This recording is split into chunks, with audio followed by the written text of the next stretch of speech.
Bum bum bum bum. Bum bum bum bum. Wow wow wow wow wow wow. How's everyone doing? Lo-fi's a little too lo-fi. Let me mix it a little bit higher. There we go. What's up, everybody? How's everyone doing on this fine Sunday afternoon? Super Bowl. I don't know any. Actually, I'm a liar. I do know a little bit about the Super Bowl. I know it's Chiefs versus Eagles. I don't know what time the game is though. Is the big game on now? Or not that I think anyone in this chat is gonna watch it, but is the big game on right now? The big game. It's the big game. It's gotta be on, right? I actually don't know what time the Super Bowl is, but I do know who's in it because I watch or I follow like American sports like a little bit, so I know it's Chiefs versus Eagles, and I know everybody's like groaning like, "Oh brother, these guys stink." Because I know the Chiefs are like enemy number one right now in the NFL, man. Nobody can stand the Chiefs, and they just keep winning. They're in dynasty status right now, and nobody can stand it. And then everyone hates the Eagles too, except the Eagles fans. From what I know. That's what my sources tell me. That's what my sources tell me. But look, I won't bore this chat too long with sports talk, okay? We can talk about other stuff, you know? No one hates the Eagles more than Eagles fans. Also true. Also true. Also true. It could be true. Both can be true at the same time. Of that no one likes the Eagles other than Eagles fans, and no one hates the Eagles more than Eagles fans. I think those are not conflicting statements, you know? I think those are pretty consistent. In the sports world, at least. Like, I totally understand how that works. We can talk about something way better. We can talk about The Sopranos. Because I started watching The Sopranos earlier this year. And then I stopped for a little bit, and now I'm back. I'm back on The Sopranos bandwagon. I'm watching some more of The Sopranos. Cinema. Television, it's cinema. It's so good. Just even the core premise in of itself, immediately I was like, I'm in. You got me. Because I just haven't seen The Sopranos. And I know it's a classic, and I'm watching it, I'm like, this is a classic. I get why this is a classic, and I'm only in season 1, and I get it. I totally understand. I'm gonna assume this chat is not Sopranos built, though. I mean, look, has anyone here in chat seen The Sopranos, like, genuinely? Like, I'm curious. I assume the count of people who have watched The Sopranos is not high in this chat.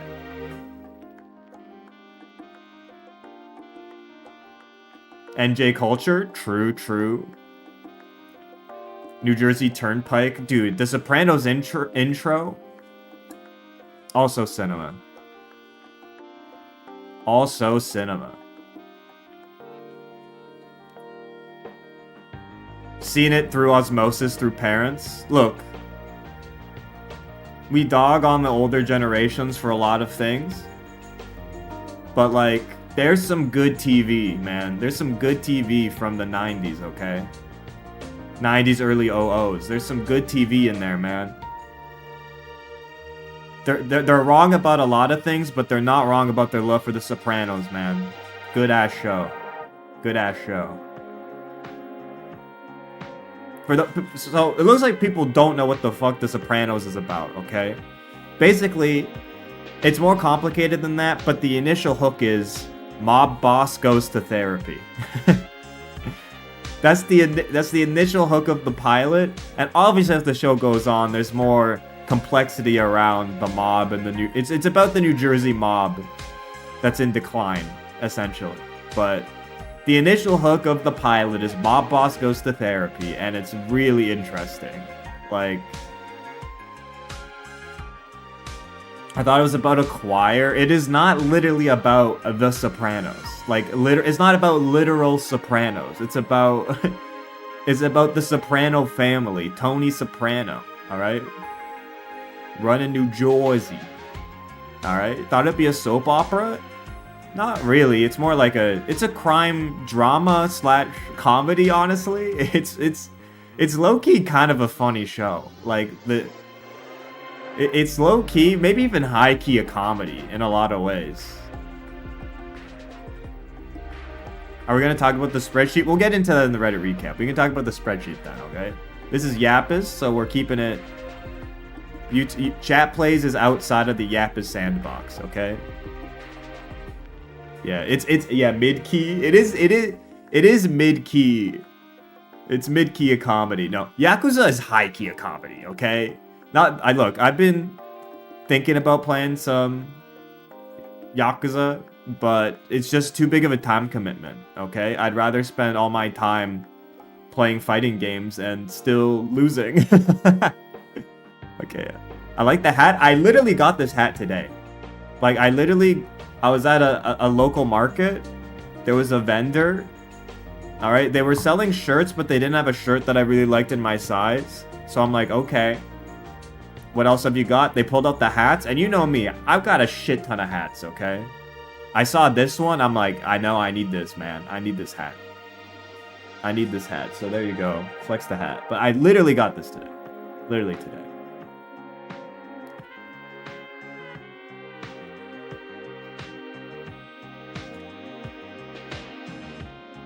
It's a bit shiny. Yeah, it's almost like I have giant lights. It's almost like I have giant lights that like light me up for stream. It's almost like I have incredibly bright lights in front of me to illuminate me.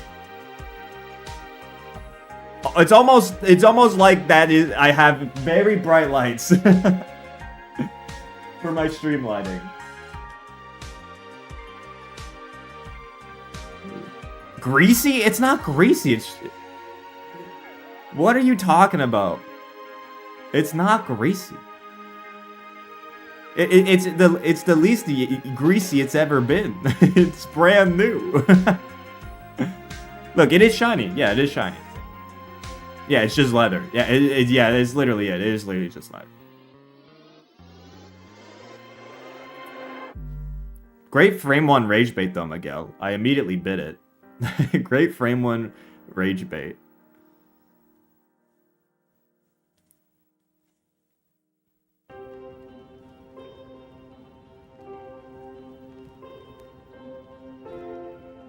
But yeah, Sopranos, everybody. Go watch The Sopranos. A TLDR.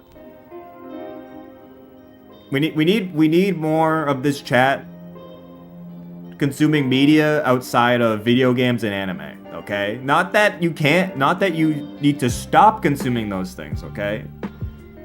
But we need more chatters in this chat. We need to culture our chat, okay? We need to culture our chat. We need to cultivate, all right, an environment where I have more to talk about with you guys than video games and anime. I mean, we do a pretty good job of that already, but like,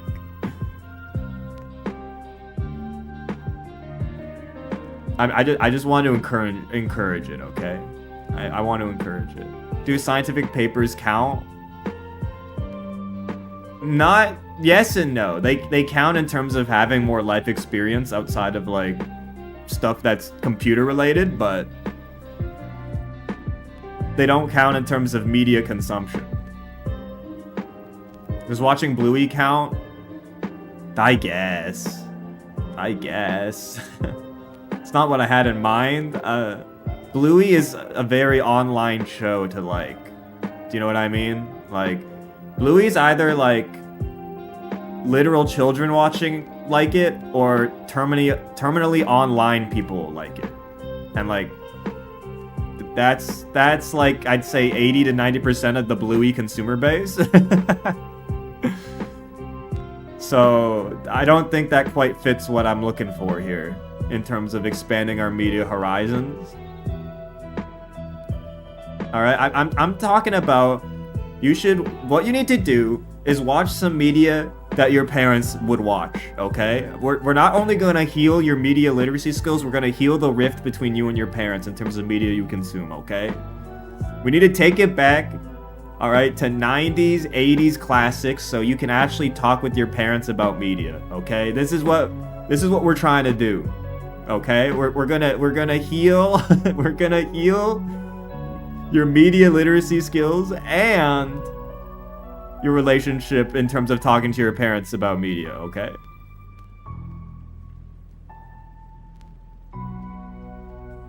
Sounds like the burden of that's on my parents consuming my media. Okay, fair enough, but like they're stuck in their ways. Okay, so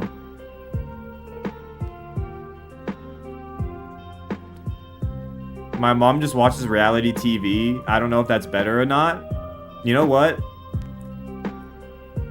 Reality TV is worth it in a lot of instances, okay? Alright? It depends on the reality TV, okay? But like, in terms of actually giving something to talk about with people, reality TV is actually kind of goated. And also just consuming it in with the lens of, this is just for fun, and I'm not gonna take this seriously, it's also kind of goated. So like, I'm not saying modern reality TV is good by any means, but like, yeah, old school Survivor, yeah. If you're looking for something to watch with the parents, let's throw in some old seasons of Survivor, okay? Some OG old school Survivor, okay? Throw that on with the parents and have a great time, okay? I can't get behind the dance moms and stuff. I don't even know what you're talking about, and I don't think I want to know.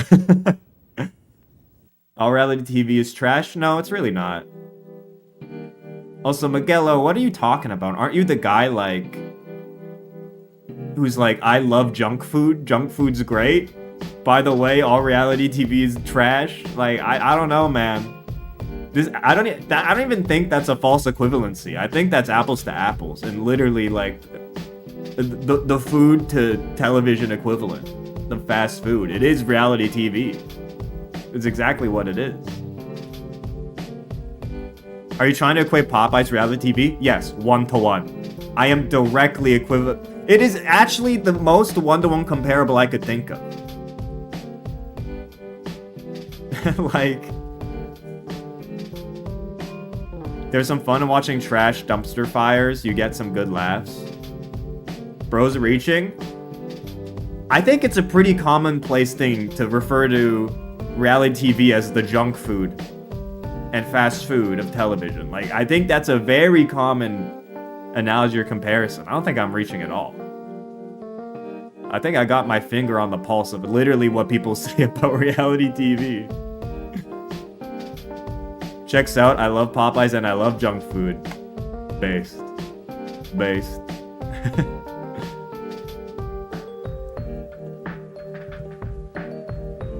See, that's the based position. That's the consistent position.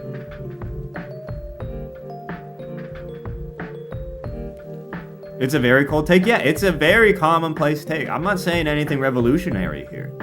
Okay? But look, I don't mind. I will admit, most modern reality television, I watched because a girl asked me to watch it. Okay, I'll just be real with you. That's most, I'd say, like, if we're talking anything made from 2015 onward, it's in some way been a girl asking me to watch it, okay? Now, if it came up before 2015, there's a small chance I watched it on my own, okay? But like anything post 2015, yeah, most likely in some form it was a woman who asked me to watch it. Now, whether that, like, sometimes, and it's many women in my life. Sometimes it's my mom saying, hey, I watched Love is Blind. Have you watched the latest Love is Blind season? And then, you know what? When I'm visiting, I watch some Love is Blind, okay? And then sometimes I'm on a date, I'm seeing a girl, and they're watching also Love is Blind, and I need to keep up with Love is Blind to keep up with the combos, okay? And I watch it, and you know what? I have a good time. I'm not even gonna front. I have a good time watching it, alright? Not that I would, like, go out of my way to watch it if I didn't have someone in my life saying, hey, you should watch this, but sometimes that's how it is. Okay, but then also, sometimes I watch some, like I said, I was just talking about a couple streams ago. I was talking about Physical 100. I mean, that's reality TV. It's Korean reality TV, but it's reality TV nonetheless. It's a game show. So I can fuck with old school Survivor. I can fuck with old school Big Brother, okay? I watched Big Brother 2, Big Brother 7, and I'm watching Big Brother 10, okay? So, like, I can get down and with some reality TV, some old reality TV as well. But, like, I'm not seeking out modern reality TV, in a few exceptions, but, you know? But I'm getting back to the original point. What I'm trying to say is, okay, we need this chat watching some of the classics, okay? We need this chat watching more of the classics, okay? Because yes, the old folk, they're stuck in their ways. They're not gonna watch the new stuff. It's honestly, I'll say it, it's on the younger generation to keep up with the old stuff, and also the old stuff's good. The old stuff's good, okay? People will be like, "Oh my god, it's an old movie. It's so bad." But like, dude, there's some classic old films, man. All right, there's some classics in there. Look, it'll be good for you, and you'll be able to talk about it with your parents at dinner, other than politics, okay? Okay, let's be real. Would you rather at your family gatherings be talking about politics or old movies? I guarantee you would prefer to have a conversation about old movies with your parents, okay? It will be so much more fulfilling and healing than literally any other topic that's gonna come up in a family gathering, okay? I'm trying to save you. I'm trying to save you. I'm trying to save you here, okay? I'd rather talk about politics. Fuck off, Miguel. Oh my god.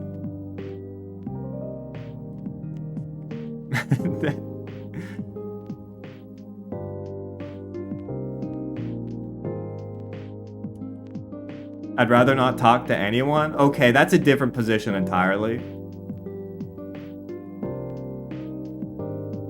My dad's a commie? It's actually fun? Okay, that does sound really interesting in terms of family debates. Okay. That does sound very interesting.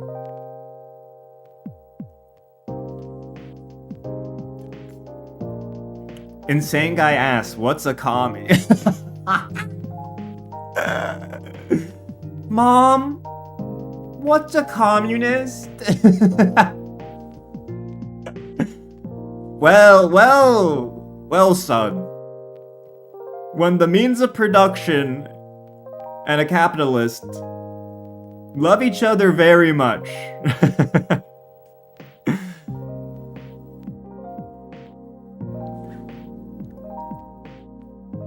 We don't like that.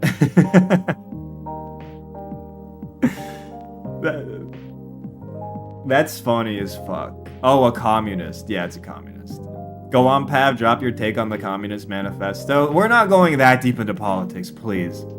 I do not want to have a conversation about the Communist Manifesto with chat, okay? In the same way I don't want to have one with my family, I don't want to have one with this chat. But for very different reasons than with my family, okay?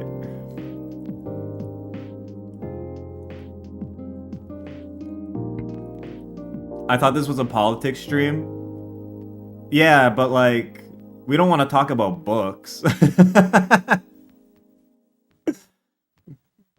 We don't want to talk about books. I just want to talk about like, I just want to do a terrible Trump impression and then be like, please don't take us over.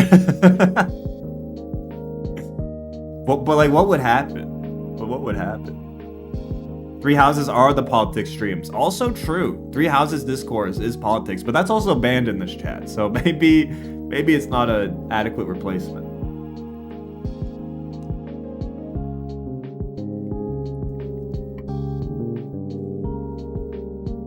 I'd rather talk about rocks. That's good. You know what?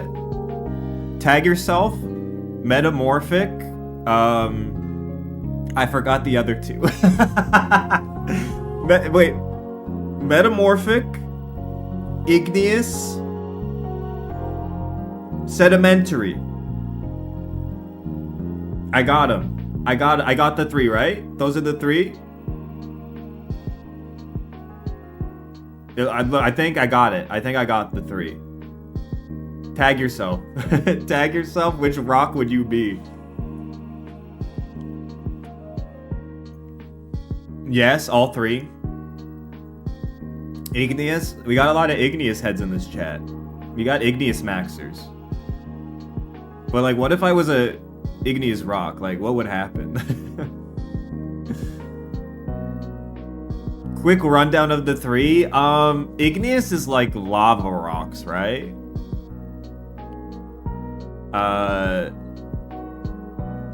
Sedimentary is like it's in the word sediments, right? And then like, wait, which is metamorphic? It's look, I haven't thought about this in like since grade school, so like I literally forget what the fuck metamorphic is. Like, what is metamorphic again? Do we have any geologists in the chat that want to inform me about what a metamorphic rock is? Because I literally forget.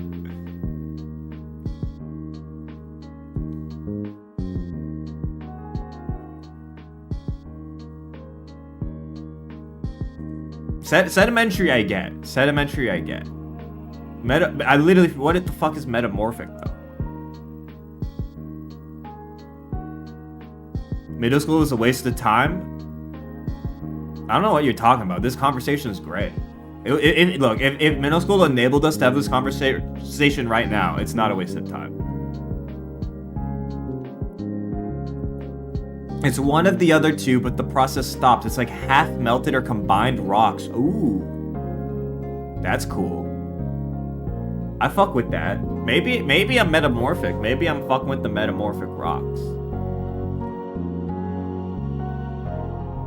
I think I'm fucking with the metamorphic. Tag yourself? I'm tagging myself as a metamorphic rock. Okay? I think... Also, I just noticed Lucina in the background has fallen over. I just noticed this. What the fuck happened, Lucina? Did Lucina get shot? Like, anyone in chat put a hit out on Lucina?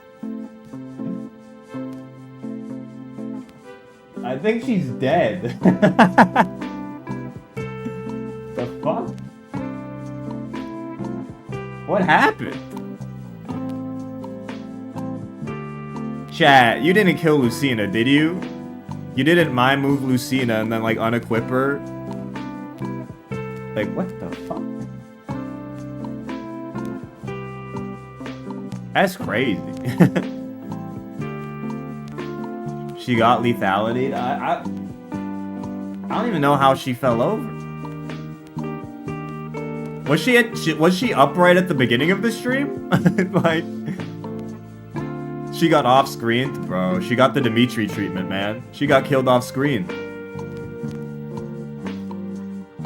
She was not? When did she fall over? Wait, what? When did she fall over? We need the timestamp. When the fuck did she fall over?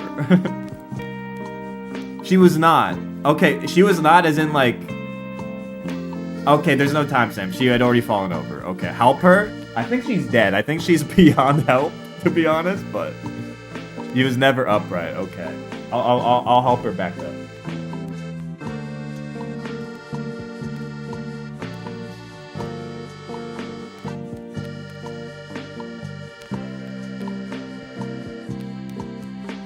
There we go.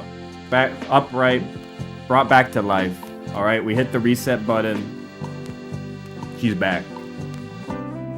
Huge character development. I prefer the Bob-omb plushie anyway. Tag yourself, Lucina plushie, Bob-omb plushie, or where's Pikachu? Pikachu's behind my back.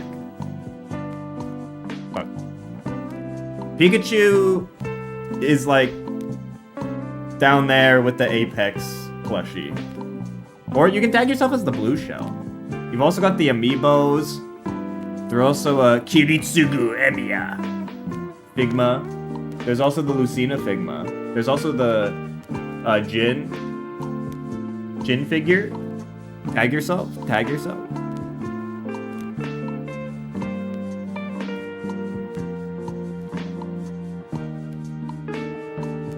I'm that weird lamp.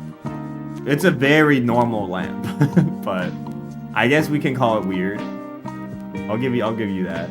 Single replaced light bulb. Yeah, you can do that. You can do that.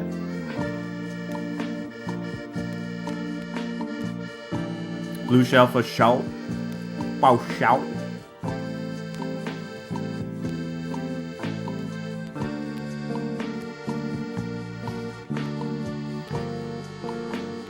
I want a Lucina plushie. I actually, funny enough, I got this plushie in Japan. Like, that's where I got it. I think you can get it easily nowadays, but at the time when I bought it in Japan, it was not easy to get your hands on. I think now you can get it easily, but like, I think this was back in like 2018, 2019. I got it in a Osaka. What's the main like anime store? Animate? Is that the name of the store? It's like a chain in Japan. That's like, there's one in Akihabara. There's like, they're everywhere. I think it's anime. I think I got it in anime in Osaka. But like, this was back in 2018, 2019-ish. So like, it wasn't easy to get. It's animate? Okay, I remembered correctly. Yeah. You have amiibos? They're right there. They're right there at the top. I only have these 4 though. I didn't bother with the other ones that came out. I didn't bother. But yeah, I got them at Animate in Japan. Those stores are crazy, by the way. Alright, those stores are fucking crazy. They're like 3 to 4 floors. But like, there was one floor. There's one floor that when I went up the escalator, I immediately went up the next one. Because, I kid you not, the average, if you were to do a color picker on the color of the floor, it was very skin toned. I'll say that. If you were doing a color picker on the floor, it'd be skin tones, the entire floor. So I went up the next escalator really quickly. I went up the next one really quickly because I'm like, nope. Aware, yeah. Yeah.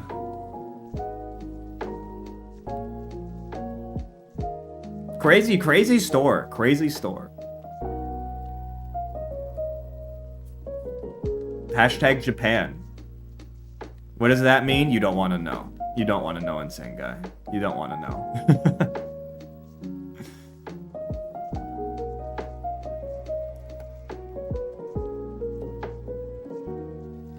I guess I do have some Japan travel stories. I mean, I have travel stories in general I haven't told here.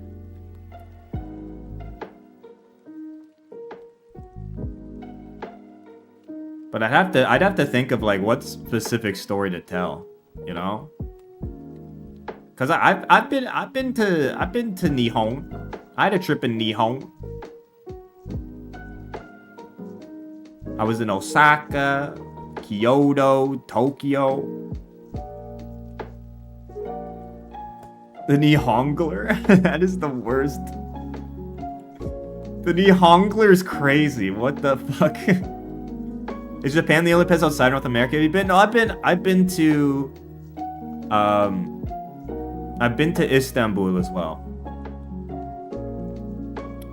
Traveling doesn't interest me. Look, I hear this from a few people. I don't know how it... I don't understand how it doesn't interest you. I can understand not enjoying traveling, because I can totally get that. But why would you not want to go to another place to see cool stuff? That, like, makes no sense to me. Like, that seems like a core, generally agreeable thing of, like, that's really awesome. Traveling is lame. I have Google Images. Miguel, oh, you need better bait. Okay? The first one was good. You need to get better bait, Miguel. Because that one is just, like... what are you talking about? Istanbul was awesome. When did I go to Istanbul? I went to Istanbul in... I think 2 summers ago? A summer and a half. Like, it would have been... Was it a year and a half ago? Or 2.5 years ago? I think it was a year and a half ago. But Istanbul was fucking awesome, man. I can go somewhere else on foot. France is vast. One moment. How big is France country rankings? 1 second. France is the 49th largest country by land area. vast 500,000 square kilometers, and you're saying vast? Brother, you're talking to a Canadian. Okay? It's already enough? Bro lives in the Schengen zone and is like, nah, I'm good. Like, what? Are you kidding me? Dude, you don't know how good you have it, alright? You don't know how good you have it. You have access to so many incredible countries within a unified travel zone, and you're like, nah, I'm good. Like, that's crazy to me. If I lived in the Schengen zone, holy shit, I'm going everywhere, man. I'm going everywhere. All right, I'm going to Spain, I'm going to Switzerland, I'm going to Italy, bro. Maybe a little bit of Germany in there. Hell, I'll even take a cheap flight to Istanbul, brother. Schengen is not always cracked up to be. Silence American. Silence American. Silence New Jersey resident. Okay?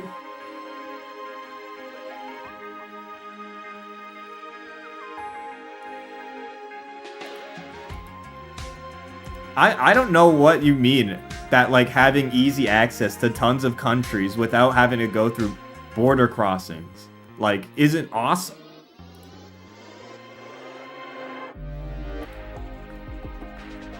But yes, Istanbul fucking rules. I'll expand my surroundings first before in foreign countries. Bro's like, dude, I'm gonna complete the France map before I go to another one. Like, what? You do know you can go to other zones?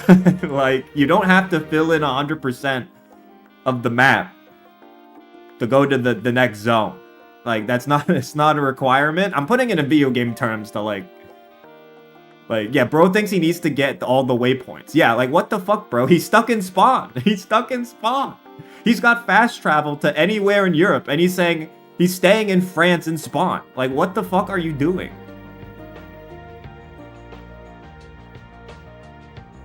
That's not what I meant.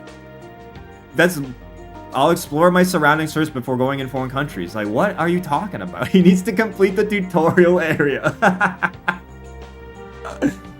What the fuck?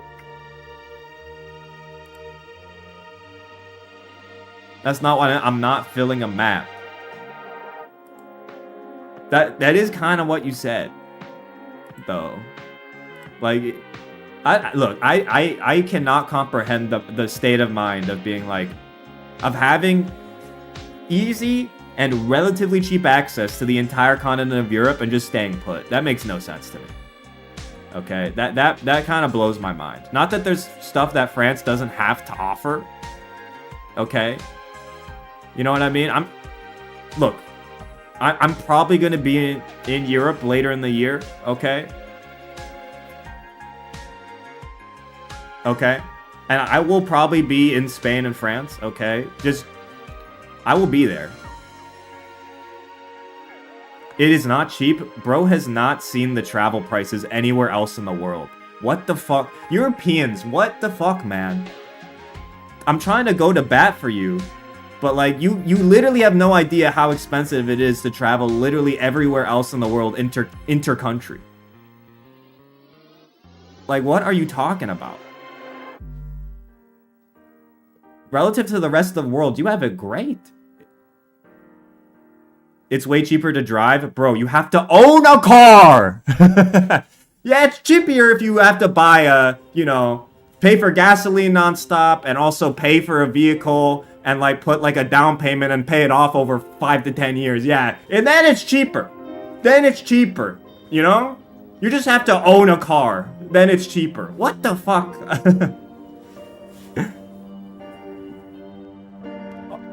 Get a cheap car? Oh, then I only have to pay for insurance and gas and for constant repairs. Oh, it's so cheap. It's so cheap. Dude, car fucking drivers, man. The copium they have about their own expenses is crazy. It's crazy. Like, what are you? They see, but this, getting back to the original point, okay?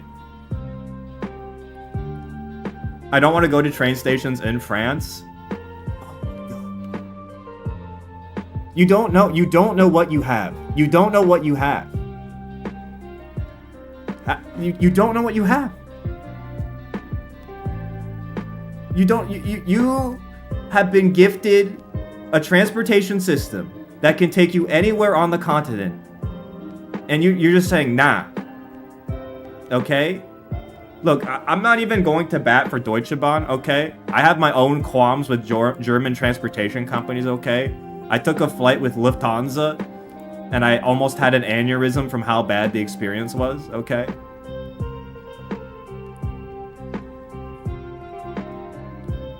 This is a grass is greener Canadian take? No, the fuck, it's not! What the fuck are you... What do you mean grass is green? Bro, we have Amtrak and Via Rail. Are you kidding me? What the fuck are you on about? Are you really comparing Amtrak and Via Rail to the European high-speed rail network? The grass is greener. It's not just greener. It's fucking the color picker is... Amtrak's better than Deutsche Bahn? Miguel, oh! Are you fucking... You're delusional. You're actually delusional. Amtrak is better than Deutsche Bahn? Oh my god, Miguelo, that's up there in some of your worst takes of all time. That's up there, man. Oh my god, that is one of the worst takes I've ever heard. Brother. Stop getting baited. Look, Miguelo is doing a scatter strategy, okay? Of putting constant bullshit in this chat, and sometimes it hits. And that one hit. That is insane. That is insane. Shotgun approach. It is a shot. Hey, some of them are bound to land, okay? And that one landed. That one landed. Look, okay. Okay, I'll give you the argument, even potentially, okay, that the German train system, okay, is unreliable in terms of its schedules, okay? Alright, even if I give you that, we're still talking about the entire continent of Europe in terms of train systems to engage with and go around. Like... And even then, Miguelo, you said you don't even want to go to Germany, so like, I don't know why... You apparently feel very strongly about Deutsche Bahn, but even still, alright, I don't want to hear any complaints from Europeans about their train system. Not to say it couldn't be improved, but like, in terms of comparing it to the rest of the world, or I guess specifically North America, like you don't know what you have. You actually have no clue what you have. All right, I will be going to Europe. Okay, you know what? I'll come back and report. I'm going to Europe in the fall or late summer. Okay, I will be in Europe. I will be riding and going around via trains. Okay, I will be, and I'll come back and report my findings. Okay. All right.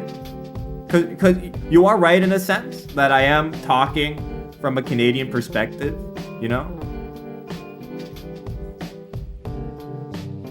I don't know. I don't care how worse it is. If we can improve, we can complain. Well, Shogun, you're not on the trains. You're not going anywhere. So, like, I don't trust you either.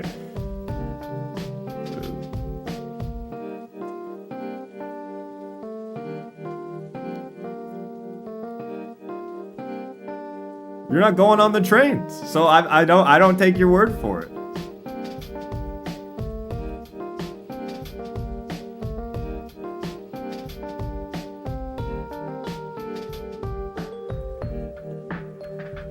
Dude, I guess, look, this is the one thing I don't understand. What I can understand.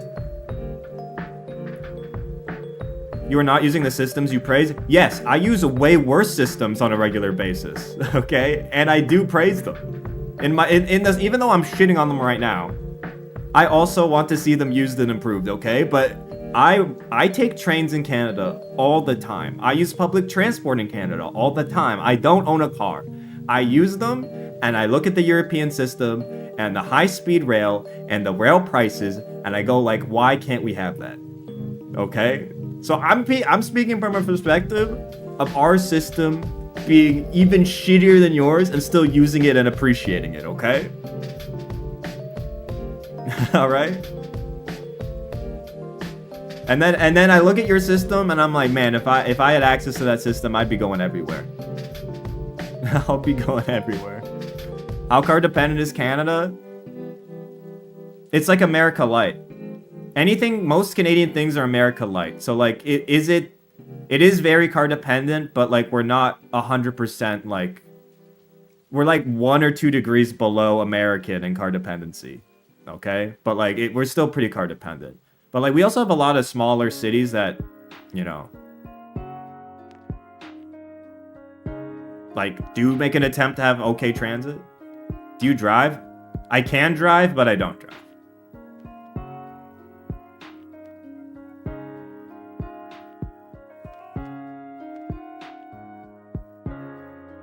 I don't like to use the train system, not because it's trash, but I don't like having too many people in pair stations. Okay, that's fine. That's the point I do understand. I understand not liking the act of traveling, okay?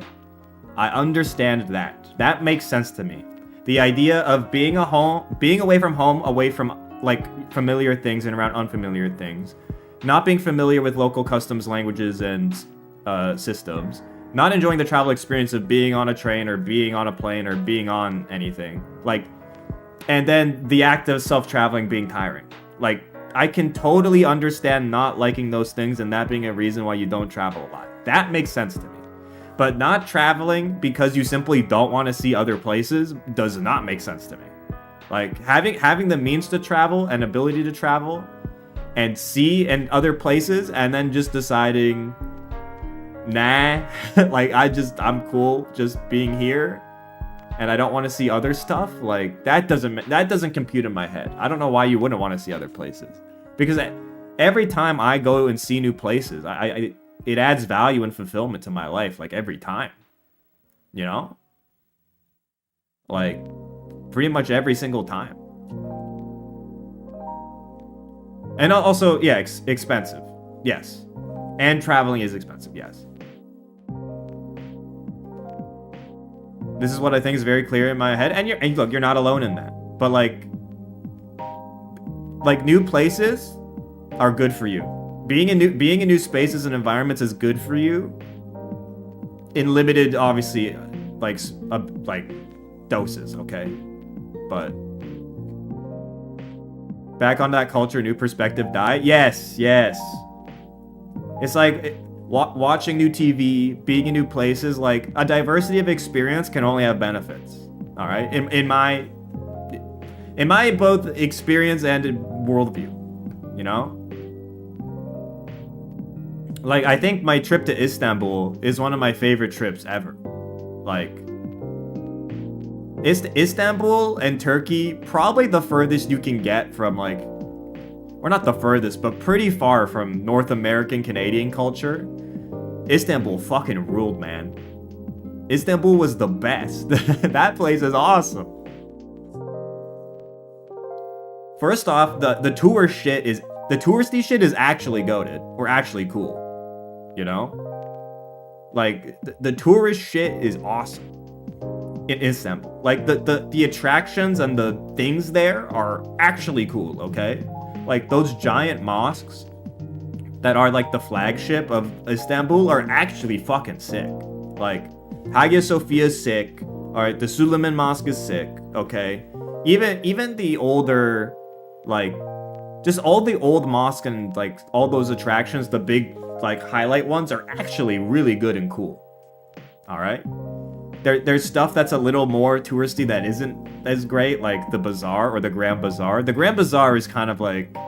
I walked and went through the Grand Bazaar. That place is, like, not it. It has a vibe, but, like, most of the places are just trying to scam you. But I don't understand how you can derive enjoyment for a building. I don't know if you know how to derive enjoyment from anything, Miguelo, other than rage baiting. Because you clearly derive a lot of enjoyment from that. I think it's very clear why you can understand enjoyment from a building or derive enjoyment for a building. I think that's very understandable. In the same way you can perceive beauty in art, or a physical thing, or a thing in nature, you can perceive beauty in a building. It's a building, I can't do anything. What the? I can't even begin to comprehend that point. I can't. Rage bait successful. Another rage bait successful. I can't even begin to break down that point or that perspective. The fuck do you mean I can't do anything, dude? Bro, it's a piece of art on the wall. I can't do anything. Bro, I can't hit X to advance to the next cutscene or do a quick time event. Like, I can't do anything, bro. It's just the Mona Lisa. I just look at it. What the fuck, man? I would rather see a movie? Why would I watch a movie? I can't do anything. Why would I do that? I can't do anything. I can just watch it. I can't do anything. Miguelo, you Philistine! You Philistine, Miguelo, what do you mean a movie has a plot? The Mona Lisa is just paint?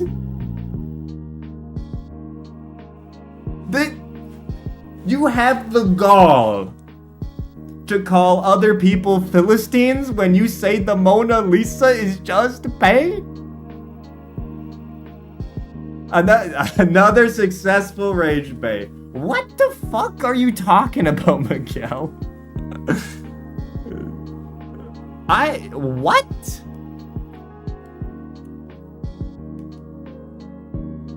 What? I can appreciate a painting, but going over just to see in person, IDK, man, waste of time. Is this back to the Google Maps take of I can go anywhere in Google Maps? Is this back to this take? Because, like, what? It's so bizarre. It's so detached from reality. Being in a space and seeing a picture of a space are completely different. Like, if I look up pictures of the Hagia Sophia, okay, I'll go to the Hagia Sophia example. If I look up pictures of the Hagia Sophia and I compare that to my experience of being at the site and in the building, they are not even comparable. They are not even close to being comparable. Not even close. I'll wait for the VR to do it for me. Enjoy throwing up after taking out your headset. Then I can have my plane ticket. Miguelo, are you a technocrat? Like, what are you on about?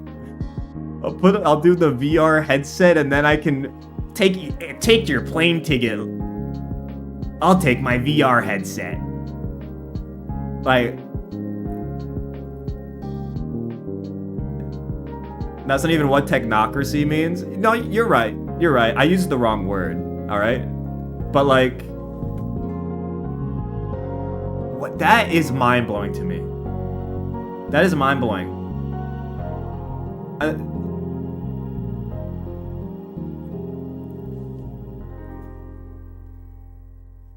There's too much to break down from this worldview that I don't even know where to begin.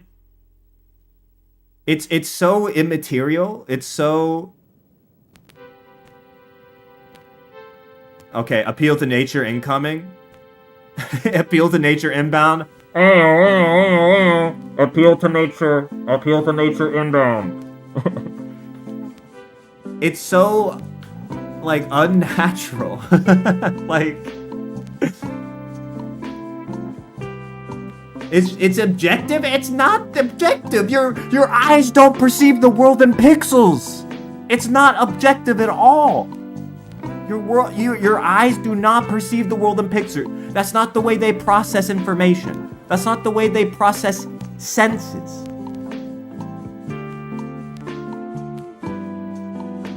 When they're small enough, it's the same. Miguelo, you're lost in the sauce, my friend. And not even, you're lost in the digital sauce. Wow. This is the most baits I've had paid for Miguel. I mean, this is some of his greatest hits out here. I would rather go to places in Google Maps and VR than pay for a plane ticket and be there in real life.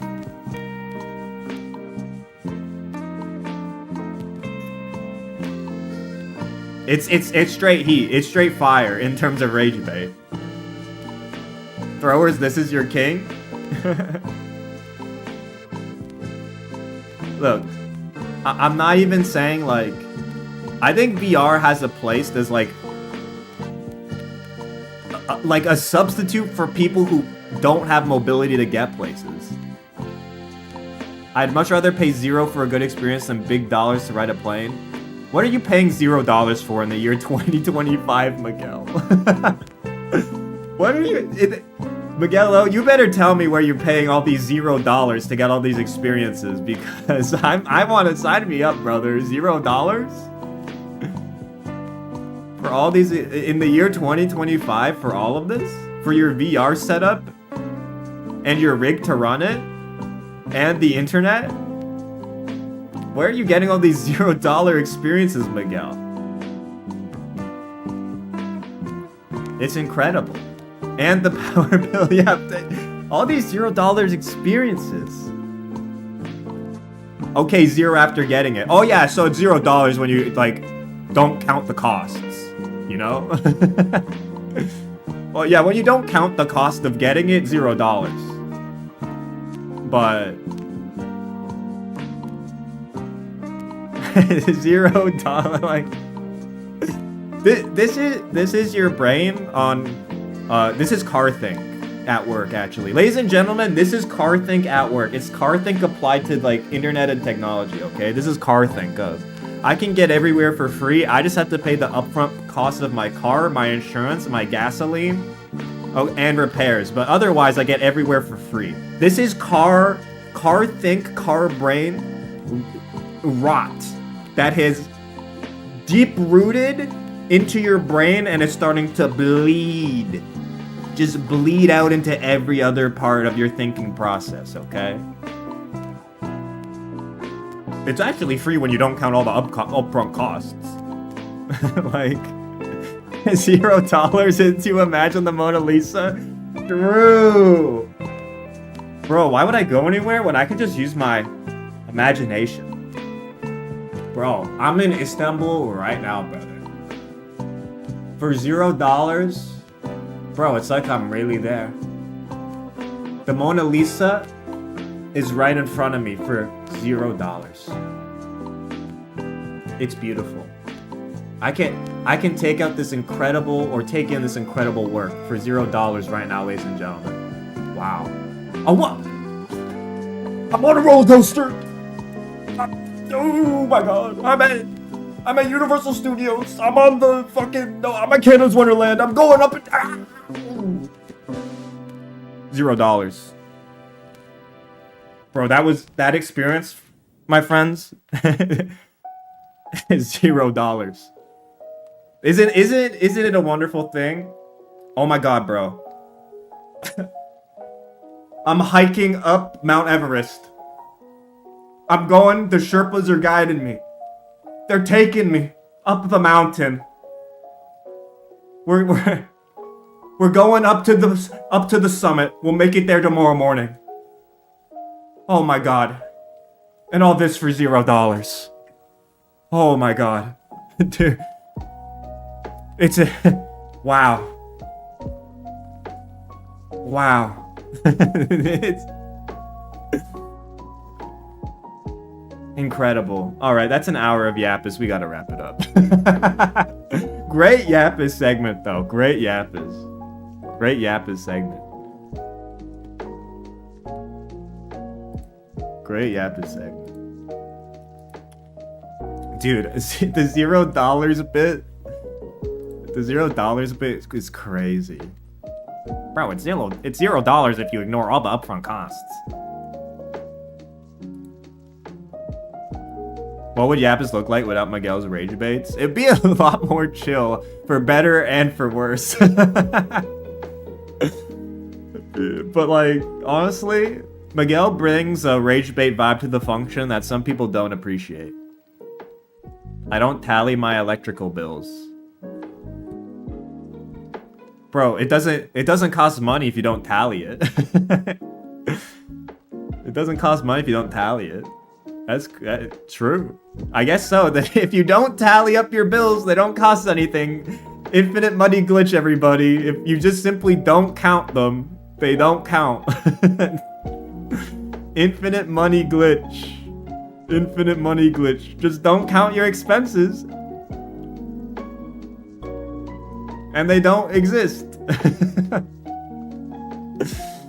That's great. Great strat. Infinite money glitch. Anyways, Truffle VIP, link in the description. Link in the description. We do need the Magello argument mega comp, but like it actually would take me forever to compile all of them now. I think we do need it. I think for the historical record. Anyways, look at all these incredible emotes that you could be using in chat right now. Look at them. Look at them. You could be using these emotes right now in your chat. Incredible. Incredible. Look at them. Friend doesn't exist if you don't imagine it. Also true. Bro, I don't tally my food expenses at the end of the month. Like, why would I do that? I'm gonna eat food anyway. Why would I tally expenses? Like, what the fuck? If I don't count them, then you know, $0, man. I eat for $0 every month, man. I just don't count the expenses at the end of the month. It's that simple. Miguelo, why do you throw if you can just imagine the units dying? So true. So true. Wait, what? Miguel, why do you throw when you could just watch all the recordings of your previous throws? They already exist. You don't need to put in effort. Hey man, time's money. Time is money. Like, why do you throw like when you could just watch old throws? It's not like they do anything.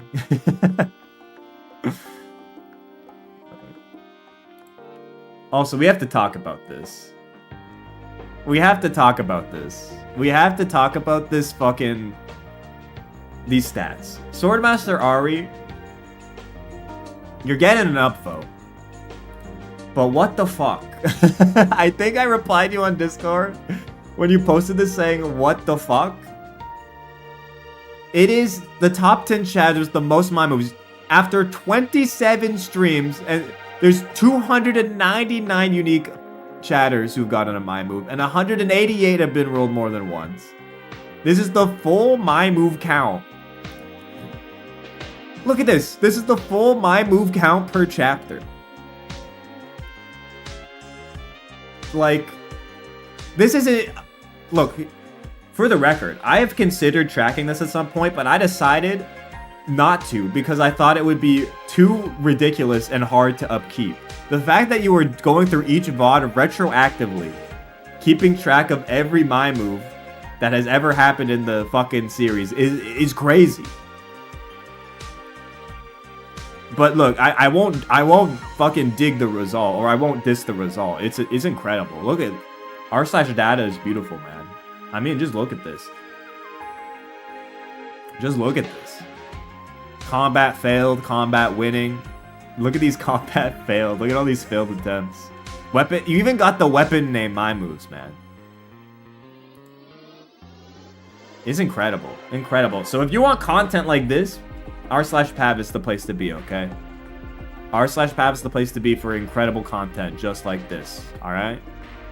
And honestly, keep up the work, Swordmaster Ari, okay? This is incredible data.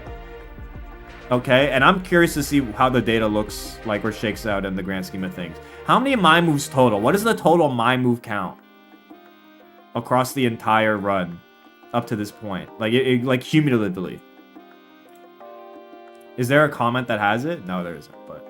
Because I'd be interested in that data, too. Also, the top 10 chatters, don't panic. As of chapter 12, don't panic. Superstar Rallia, Dimension Dweller, Sun, OTB Goat, Burnt Toast, Jamie Jensen. I think OTB Goat's going to have a fall off because OTB Goat's around a little less nowadays. But I think Don't Panic, Sun, Superstar Rallia, I would expect to see in the top 3. even up to the modern day. It's 1,400 moves. You have entered 1,400 data points into your data set. There are 1,400 data points.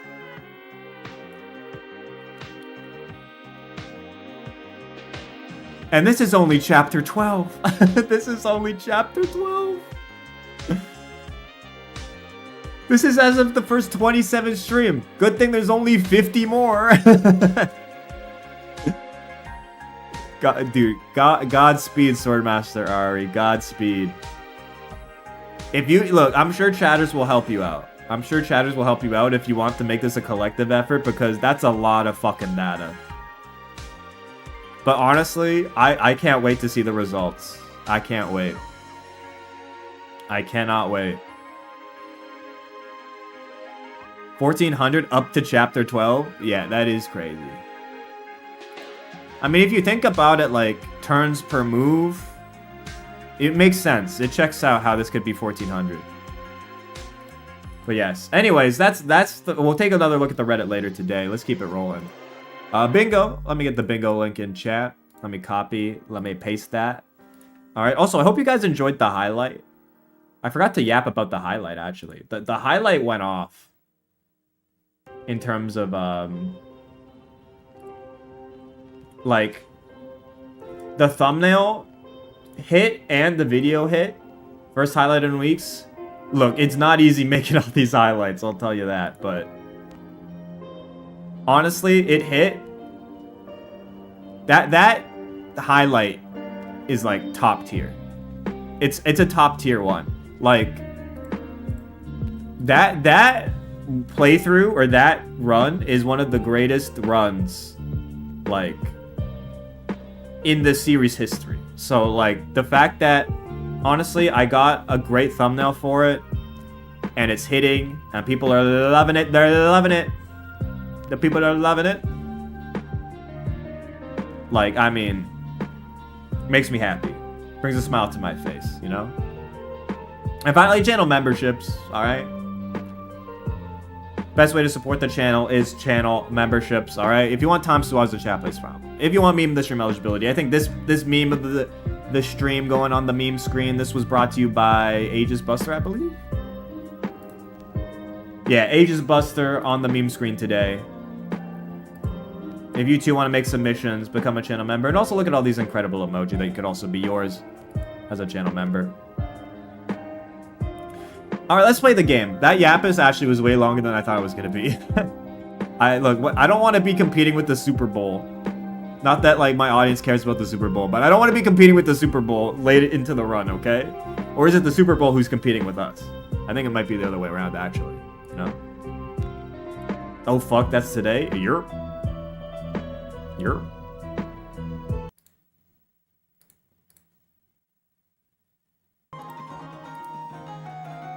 The Yapise didn't feel like an hour, went by so quick. Time flies when you're having fun. And getting rage baited nonstop by Miguel. Alright, that time flies. Time flies.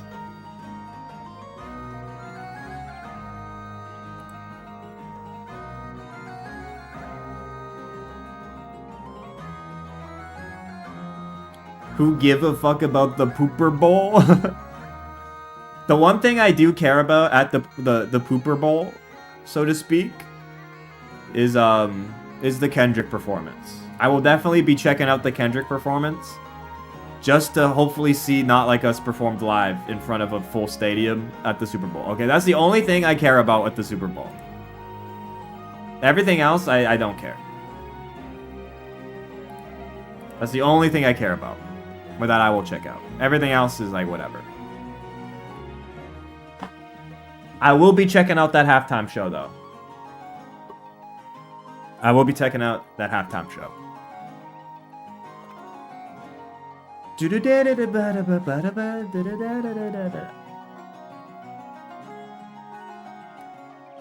That's the wrong thing I need to turn off. 1 second. There we go.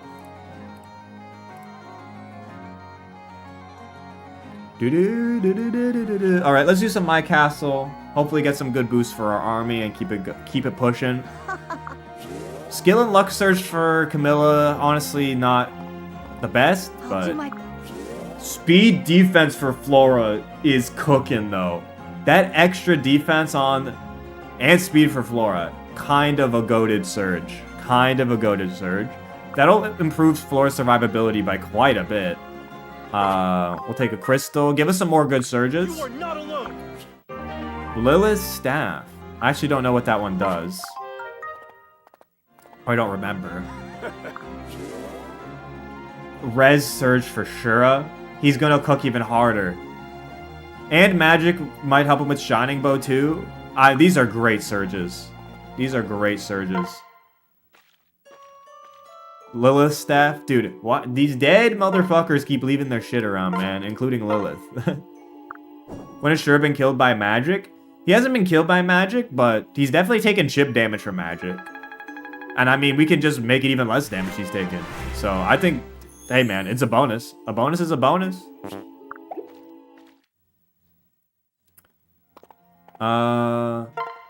Into the lottery. 80 levels. Yep, we're gonna hit the cap. We're definitely gonna hit the cap. Okay, silver prize.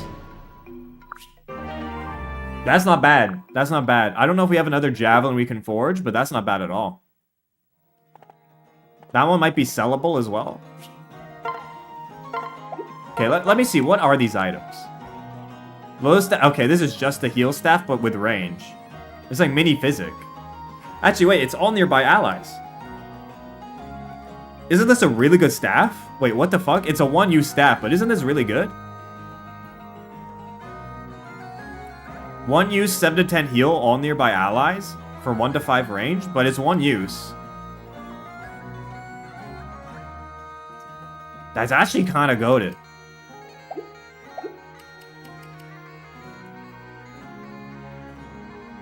Only Flora can use it? Yeah. Also true. Dude, 18 defense for Flora is kind of huge. Izana? Is Izana B rank staffs? He's C rank. The thing is, like, everything else Flora has is kind of important. Like, unless we replace Physic with this, but...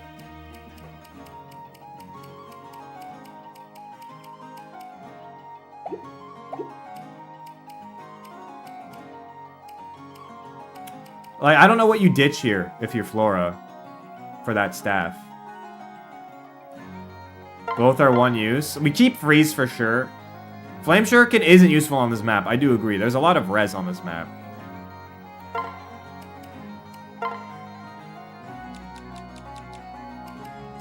You know what? Yeah, we'll do it. We'll keep it. Flame Shuriken, there's a shit ton of res on this map. It's not going to be that useful. Let's also head to the arena. I can help. All right, Kana. We're just gonna get our rubies up. We're gonna get our rubies up. Joe is bulkier and does more damage, so we'll go Joe. A great night. Okay. 16 plus 5, low accuracy though. He might live. Okay, that's annoying. We'll get Dragon Fang to kill this guy, but and crit him. Okay. Guess I did it right. All right, I don't think we gamble again though. I don't think we gamble again. We just take too much damage from all these enemies. Like,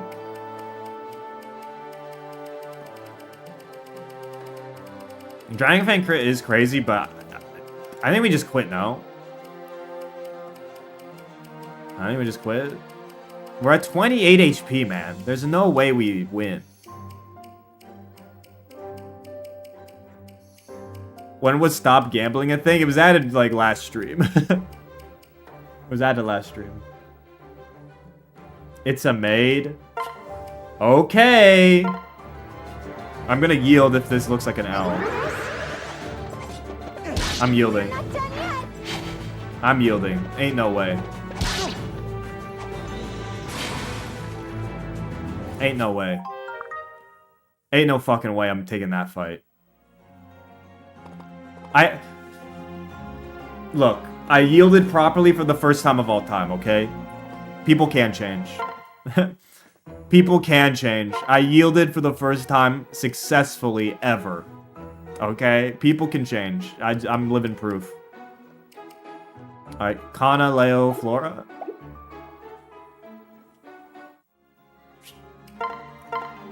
Kana's maxed. Leo's B. Flora's C. So I guess Flora, in theory, right?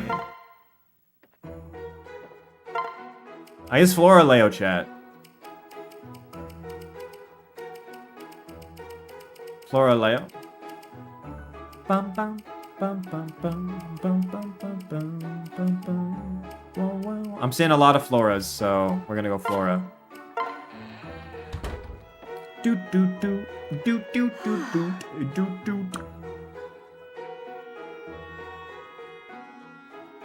No need to fuss. Just relax while I tidy up.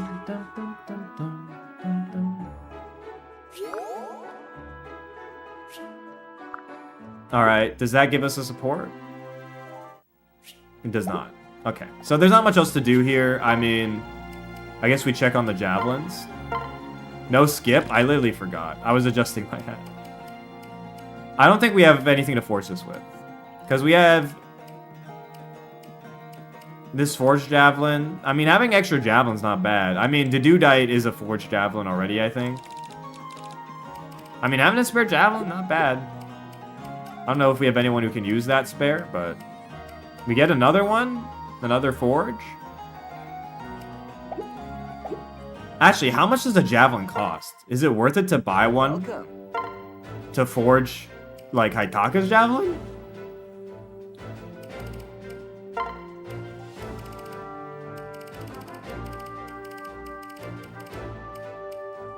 $1.8K for a javelin.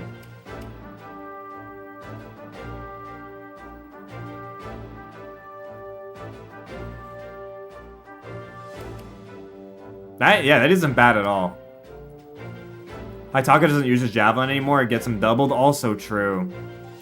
But I mean, +3 javelin. Nah. Nah.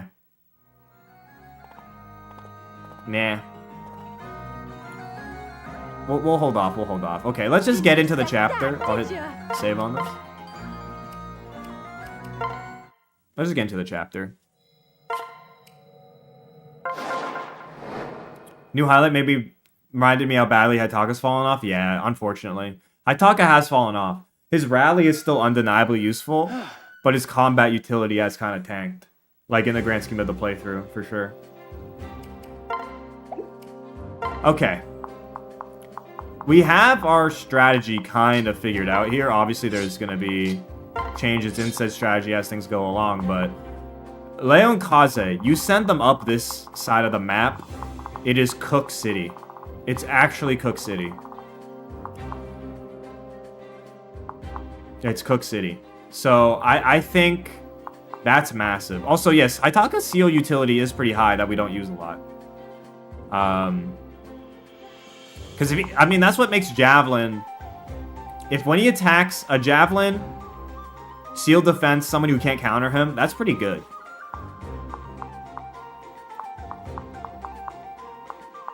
Yeah, he has been mainly used for rallies. Yeah, he's in terms of levels a little bit behind. Same with Keaton.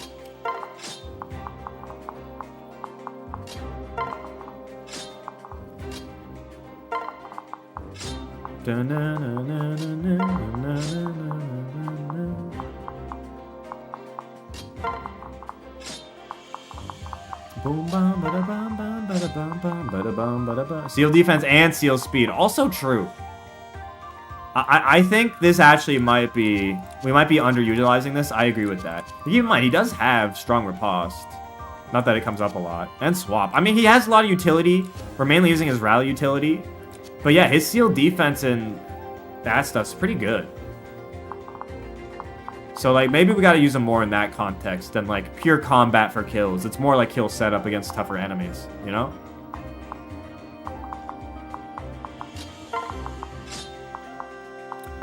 Yeah, if a unit has only 1 or 2 range, he can be effective setup. Yeah, I agree. But we're not really using him that way, which I think is the point people are trying to say. Which I agree. We should use... I agree we should use him more like that. Like, I'm in agreement. I think Xander has been unanimously being sent up this way after the Shura move, so like... I don't know. Should Xander be like... I'm gonna keep Ludwig and Hendrik here because I think they've actually been kind of effective in either just being thrower bait or being effective fairies in both ways, so I'm gonna keep them here. Hard to use Itachi with higher move units that cook harder, or yeah, I mean they do cook. Look, he doesn't get kills. He's got to be rally bot and setup man is what he needs to be. But you know, pair Kana into a Wyvern. I guess Kana's not really throwable.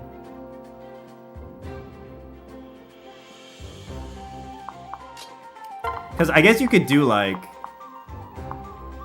You pair Kana into Ludwig, and then like Kana can be sent up this way, in theory. Also, yes, Haitaka does have swap utility as well. Also true.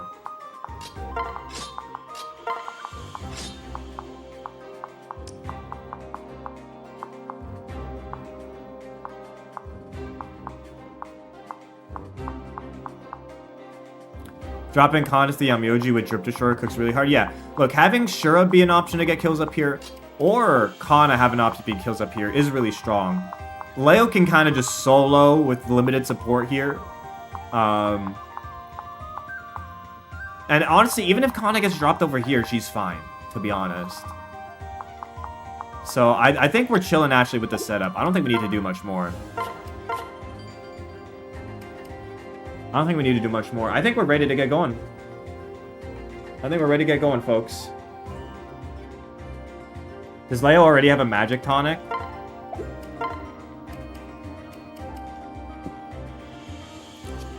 He does not, but I think it's okay. I think it's okay. We could get him on. But I kind of want to get started. I don't want to exit the shop and have to set up all this again. I think it's fine. We've been doing fine on the left side anyways, so. Also, a magic level up would get him there too. Okay, here we go. Here we go. Hit save once more. We're ready to go. At it again, okay? This is attempt number 4, I believe. Yes, attempt number 4. All right, here we go. Attempt number 4. A wonderful Sunday afternoon. Welcome, Euro Bros. Also, welcome, Europe time zones. We're at it again. We've gotten close back-to-back times now. We've had 2 deep runs. 2 very deep runs. Okay? We have the means. We have the technology. Okay? We simply have to execute on said strategy, on said plans. We simply have to get past and to the finish line, okay? Even if we have a rocky start, things are still salvageable. Last run is proof of that. So, here we go, chat. There's only one way to figure out if we can do this, if we can get it done, and that's to play the chapter. Chapter 24, attempt 4, is underway. Everybody, I'm gonna hit refresh right here. The giveaway is now open. Get in your my moves, my friends. Get them in. All right, you've got a bunch of strong opening moves here. I'd say Joe, a pretty important opening move, affects a lot of things. Leo Kaze, important opening move, all right? The right Leo move here sets us up brilliantly. The tile you want to reach, okay, is this tile. This is the golden tile for Leo to be in. Every single enemy can attack him, and he cooks them back. All right, that is the golden tile. Shura, great in this tile also.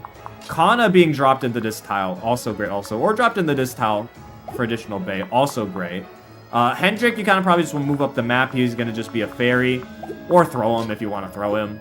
But yeah, I'd say these 4 moves in terms of setup are pretty important. And then afterwards, there's other shenanigans you can or cannot do. But I'd say these are pretty important moves to get on the board, yeah? Other units are less important to move right now. Like Benny and Charlotte can't really contribute until later to the chapter. Although we still want Charlotte and Kina to get some combat, so you can put them in places you think they'll be helpful. I will say though, Leo's really good on this side of the map. Keep in mind, last time he went up this side of the map, he did have like an Azana rally help him out, and I think a Taitaka rally help him out before he went up and went on his like cooking spree. But you know, also keep in mind Dragon Veins. These are the 3 that will be in immediate access in theory. The turn afterward. Keep in mind we will have hampered movement at the start of next turn. Also, his Keaton can also cook flyers. That is true. He can cook them. So maybe having him nearby to help take on these Kinshis is helpful on the bottom of the map. But hey, you gotta put him somewhere. You gotta put him somewhere. Okay, so I've got 33 moves in chat. Like, how many people we have here tonight? Or this afternoon? Oh wow, we got 85 people in here. Okay. Alright, we're cooking. We got a bigger turnout than last time actually already. That's great. That's great. Alright. 35 entries. I'll wait for it to tick over to 40. Not enough for the dings. I don't... Look, 85, not enough for the dings right now, but... It could be on the cards later if we continue to cook, you know? Yeah, this is the Super Bowl pre-show, actually. This is the Super Bowl pre-show.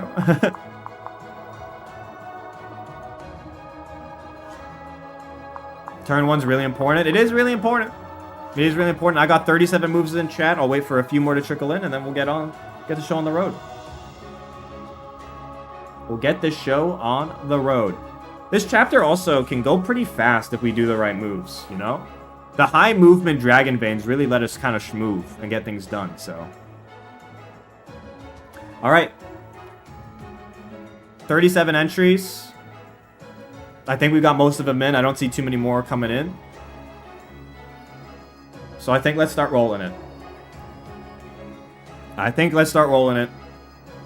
Here we go. To kick us off, attempt number 4. It goes to... Swordmaster Ari. Wow, the Statler. That's actually a great first roll. All right, Swordmaster Ari. How do you want us to play this? How are we playing it, Swordmaster Ari? Today's main character? Look, after making the spreadsheet, Nightbot has deemed your abilities worthy. Okay? So what have you got for us, Swordmaster Ari? Let's go to the chat history. We're doing a Haitaka. Leo? Wait. You want the Haitaka move or the Leo move? I see both. I'd argue Haitaka is a way less important move because there's no enemies that need any defense. Like, nobody here is doing physical damage, like, at all. But if you want to do a Haitaka move, I'm not going to stop you.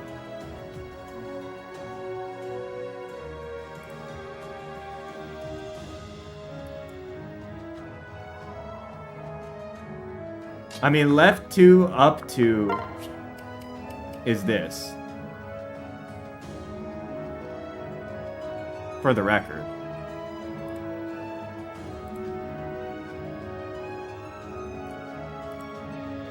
Skip? Oh no, I just same color username. So are we locking this Swordmaster art?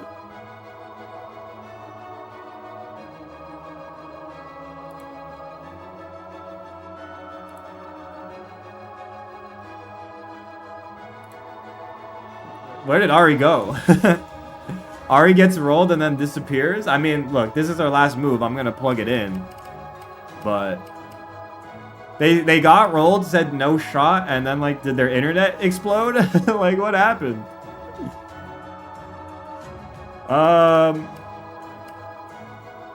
Okay, I guess I'll hit the rally. That's their move. It's the one they've submitted most recently, so... Alright, who's up next? Blue Cena, what you got? What about hold left 2 up 1? Swordmaster Ari, are you delayed? Because like you sent that message like 2 minutes after getting rolled.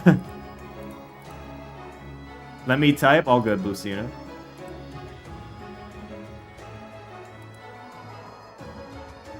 My internet exploded? Oh, I was actually right. That was my theory. I literally called it. I was like, they got rolled and their internet exploded, and that's literally what happened. Okay. Unfortunate timing, but hey, the my move still got played. It still got played. F duck.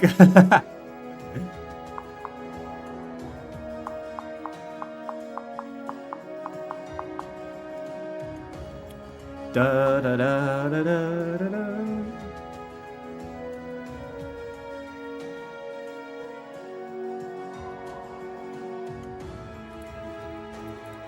Da, da, da. Mi movimiento, tu prima tira el grito de habitar en su lugar. Primo tira?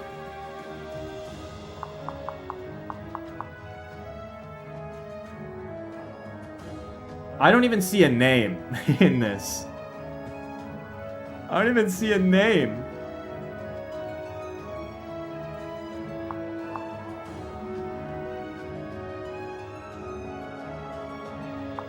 I'm just gonna cheat. Chad is cheating for me of just Joe rallying plays. I actually have no clue how this translates to this. Tu primo, your cousin. Look, I'm not that fluent. Look, I'm fluent, but I'm not that fluent, okay? But like, you're requiring me to translate it directly back into English into a pun to direct reference the name. Like, I'm sorry, I'm not on that wavelength, okay? I'm not on that wavelength.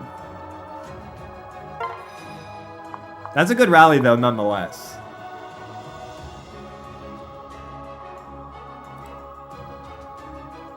TK Skate, what you got? You're up next.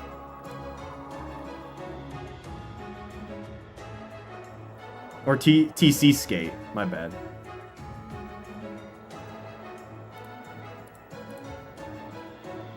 What the fuck is this? This is a weird one. My move Shark Eden down max separate right? Why? Why? Pourquoi? Por qué?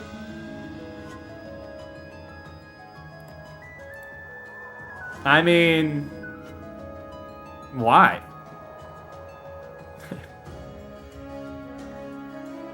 Dude, you got chat booing a corner move, which is very impressive to be honest. Like, very impressive. I just don't understand why.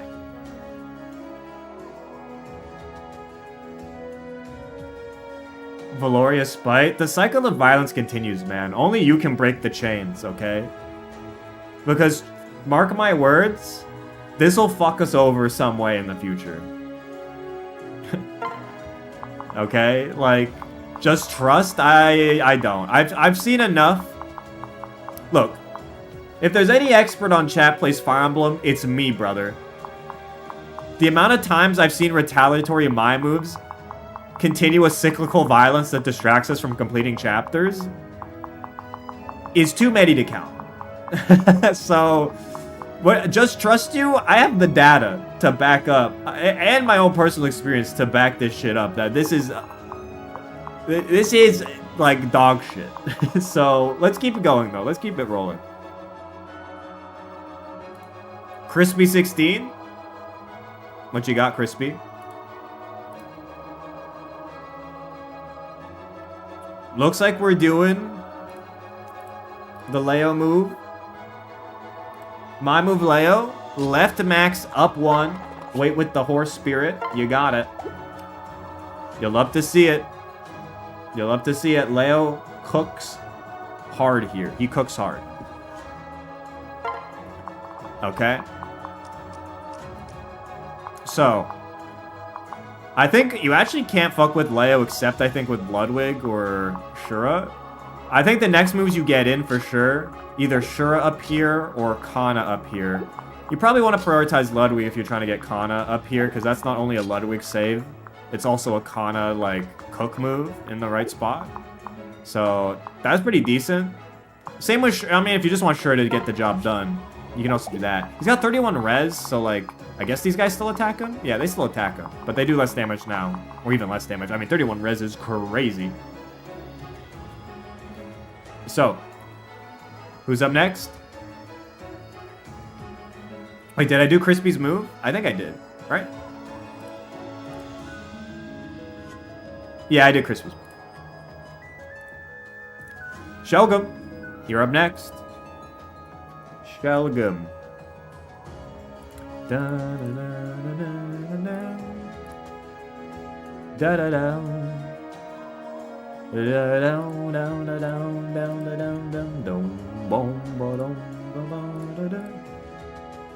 Ma directive, les bottes gauche, un haut max avec noble.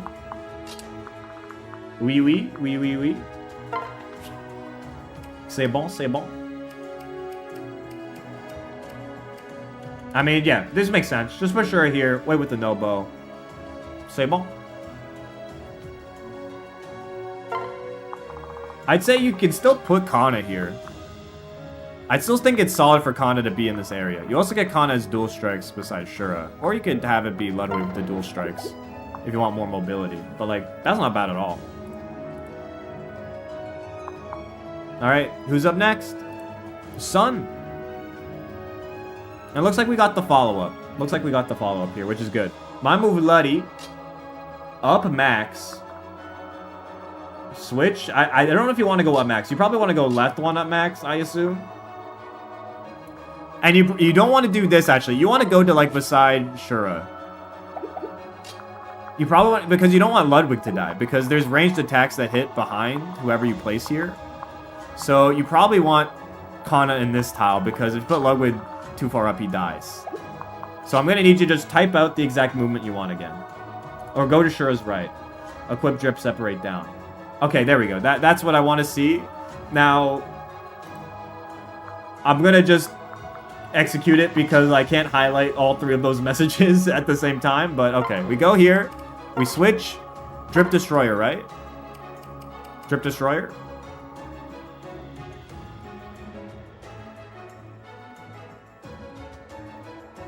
That's the one that lets her double, in theory.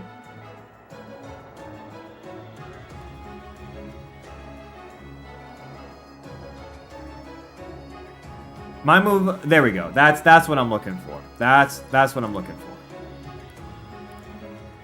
Alright, that's what I'm looking for. My move, Ludwig to Shura's right. Have Kana equip drip. And separate Luddy down with the highest accuracy weapon. Well, Luddy only has one weapon. It's the Mog. So, the Mogger it will be. Alright, the Mogger it will be. It is his highest accuracy weapon because it's his only weapon. But, alright. In terms of fuckery that's still around, I guess, like, Hendrik you can throw. So, I guess if you want to keep Hendrik alive, don't throw him. Xander can be put in range of, like, one of these tomes, but it's only one. Actually, I guess it could be two, but I guess Xander can be put in a shitty spot. So I guess Xander and Hendrik. Everyone else here can't really be put in bad positions, to be honest. Like, everyone else here is fine. We're not in immediate danger, so I'd say these two make sense for keepers to target next, but hey, could be maybe some throwers get in on the action now. Who's up next? It's Custon. What you got for us, Custon?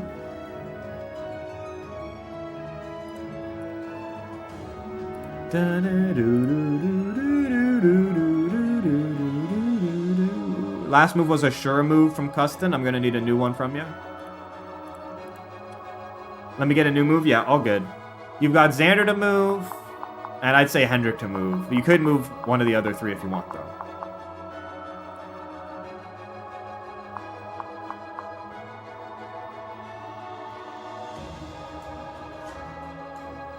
Honestly, I think the best place to do, like, hex baits is probably, like, up here.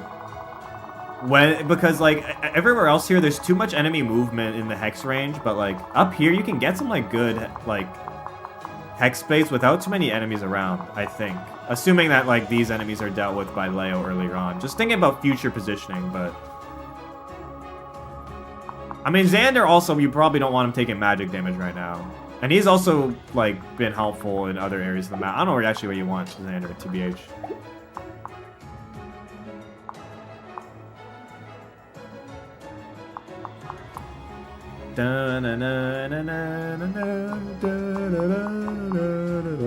You got your move, Custom?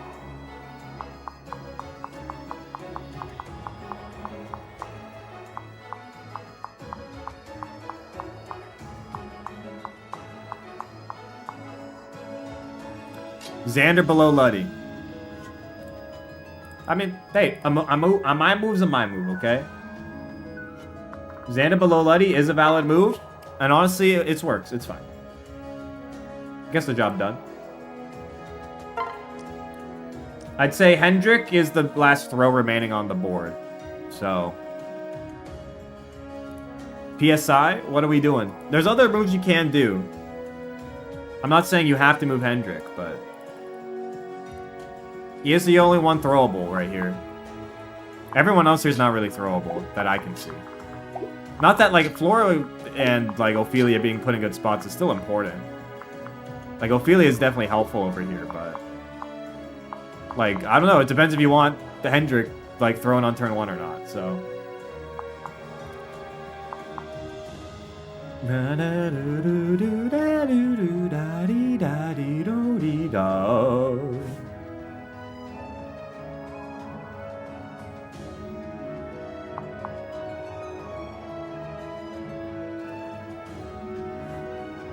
We're moving Hendrik up the map.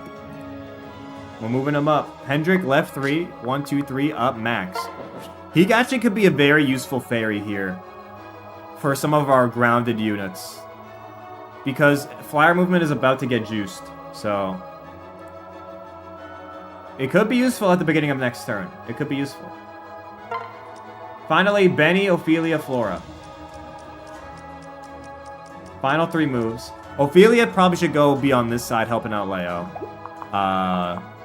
Benny, I don't know where you put him. He probably helps out here too. I don't know where he goes. If you want him to have future mobility, maybe you do a Joe pair up. The Joe pair up has been okay actually, to be honest. Could cook. Could cook. Russell says, at Pavise, can I see freeze range? Yeah, because you can't freeze anything. So there you go, Russell. I don't know why you're trying to freeze anything, to be honest. That's pretty much a throw. But what are we doing, Russell? You got Benny to move, Ophelia to move, Flora to move.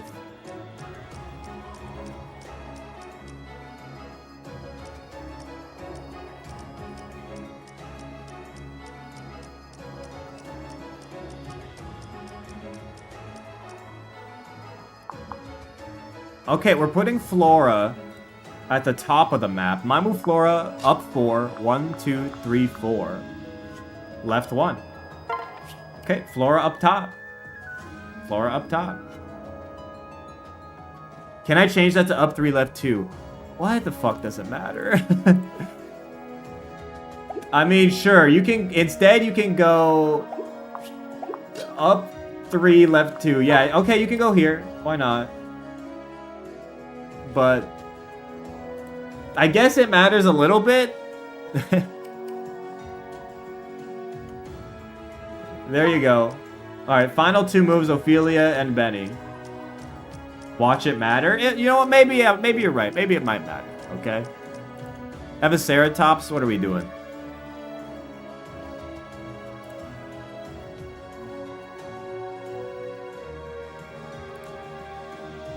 Hendrik parent to Haitaka. Well, that Hendrik move has already been done. Give me a sec. All good. I'd say moving Ophelia up over here is pretty good. They won't even attack her. Well, they might not even attack her because of her res, but moving Ophelia up to help out Leo on this side of the map could be pretty good. And then Benny can kind of go anywhere. I will say, Leo, I don't know if he wants to pure solo this side of the map. I don't know if he wants to pure solo it, but... and yeah, I think sending Ophelia that side makes sense. My move Ophelia, up 1 left max. Also, having a Zana for healing also is helpful. Do you have a tome you want equipped?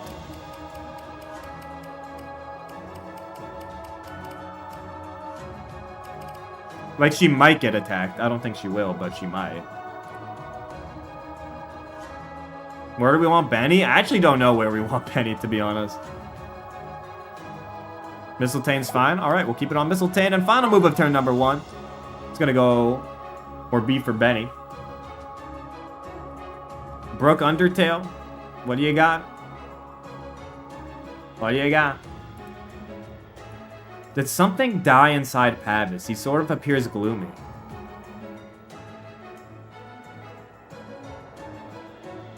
What? What are you talking about? We just had an hour Yapise segment that was very animated. What do you mean, did something die inside me? Benny up 4 weight, by the way, is the my move. 1, 2, 3, 4. What do you mean it's something I'm just concerned about?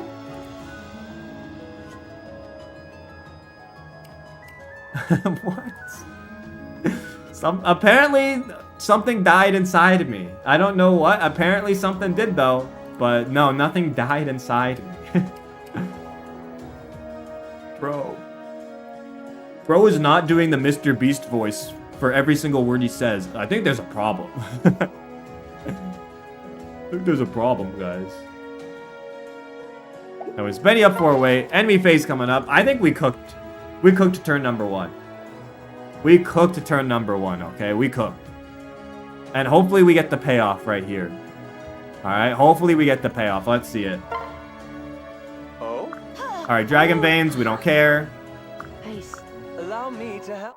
We'll see. I'm skipping the cutscene again. Alright. I think we cook. First up, Leo. 21x2. It's gonna be a kill. Only 6 damage. We're loving it. We're loving it. 6. We kill him right back. Alright. Amyoji off the board. Off the board. Leo cooking. And he will continue to cook. 9 damage. We don't care. And we get guard gauge for the next attack after. So we're fine. He will need some healing. Hopefully Izana can provide. But I mean, with guard gauge and his cooking, I think we're good. I think we're good. Steel Club, we don't care. We tank those. We tank those, we don't care. In fact, we kill you right back. Leo's cooking. Was that all? He's cooking, and he gets a level. Give us magic, please. I'll take the speed. I'll take the speed and the res. Strength, okay, whatever, but I'll take the speed. The speed is huge. And finally, another one. Another Steel Club. Low accuracy, though. It hits. We don't care. We have guard gauge for next turn, and why not a crit? Why not? Why not a crit? That was nothing. Alright. That's huge. Big turn from Leo. Wipes out the island. Alright. Next up, it's Kana. 3 damage, 16 times 2 right back. I mean, these are kills for Kana. Also, Dragon Fang. Massive. Massive. You'll love to see it. Level up for Shura here, too. Strength magic skill. We'll take it. Level up for Shura. What's he get? Skill, luck, res. Okay. More res for Shura. More res. And these should be... They go for Shura this time. He does not care, though. 6 damage. It misses anyway. He does not care. Okay, that leaves 1 more. This one goes for Kana. It should be another kill. We're cooking. We're cooking on turn number 1. The stove is hot. The stove is hot. Another Dragon Fang? Why not? Why not? We wipe out all those enemies. What a cook. What a fucking cook. Okay. Flyers inbound. Dragon Main activated. Massive turn, numero uno. Okay. Now, we still have an interesting situation here with these flowers, with these flyers down here. I mean, we have Kanu can hit the Dragon Vein outright right away. Which, I mean, you could do that if you want. Or you can tank the flyers right now and just leave it be. You also have Hendrik with crazy movement. That could come into play. I mean, Hendrik can kind of go anywhere, which is useful. Same with Luddy. Luddy can also go anywhere. Now, you also have these flyers in the range of this Yumi. Keep that in mind. So, you have that to worry about. In terms of Leo against these Kinshis, 18x2, yeah, he is one away from one-rounding the Kinshis, which is unfortunate. He needed 19, I think, to get these kills. I mean, if you wanted to get more magic, maybe... I don't think he'd have the speed to double them, though, no. He wouldn't have the speed if you take out Kaze. Can't really do much with Ophelia without the Dragon Vein, but I think the Dragon Vein with Kana affects a lot of moves here. It's a matter of what you want this Dragon Vein now if you just want to tank these flyers. I mean, you're in a decent position here. I mean, you could honestly just heal up. Actually, I don't know if Izana can take on the flyers, to be honest. Izana can rally Leo's magic. It is true. You could do that. You could rally magic. And then you can get those kills. You could heal. You could rally magic. I think you do want to hit this Dragon Vein, though. I think you want to hit it. I think it's in our best interest. Kaze can also Hunter's Knife them. Also true. Does Hunter's Knife kill? Kaze might be the play then. Kaze Hunter's Knife 25x2. You have the guard gauge to take a hit. You get the kill. Now, keep in mind, you're going to get hit by 9 for 19 damage on the turn after, in theory. So that's not ideal, but... I mean, Izana could heal him on the next turn. And I don't know, you put Ophelia on like a healing one. But it does leave him on low HP. You need to get some heals on the board, but you'd have time to get the heals. We'll see, though. Look, lots of moves available here. Lots of moves available. It's a matter of what we want to play.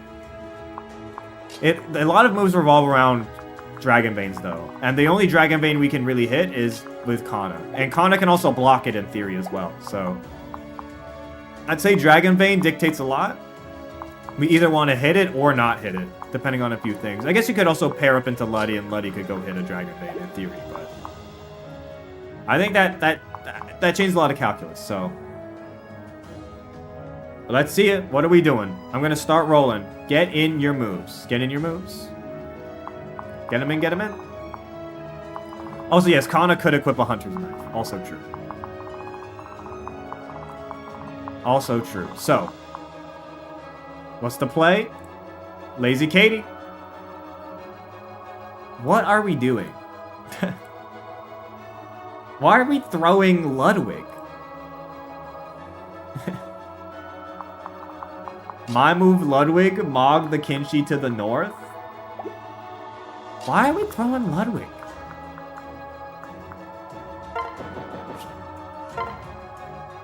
He can't even get the kill and he'll die.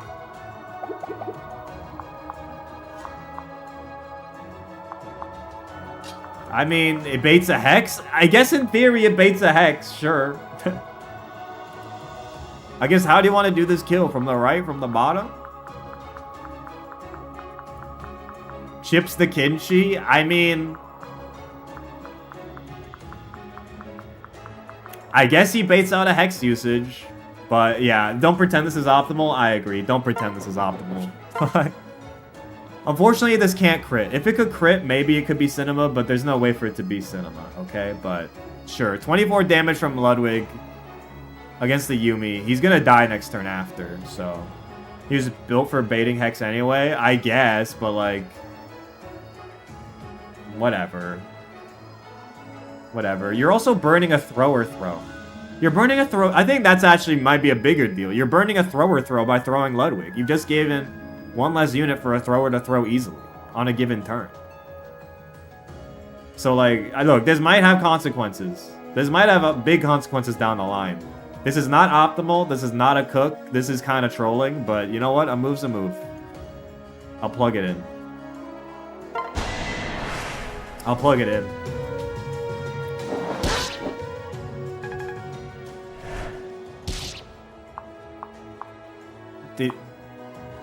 Did he just take 9 damage?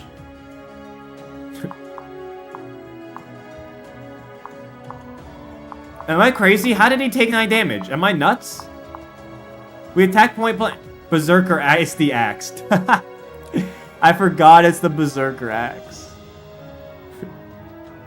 I forgot the 21 might Berserker axe. I forgot. He's mega dead. Not that he was gonna live this anyway, but alright. Who's up next? Strange Encounter, what are we doing? What are we doing, Strange Encounter?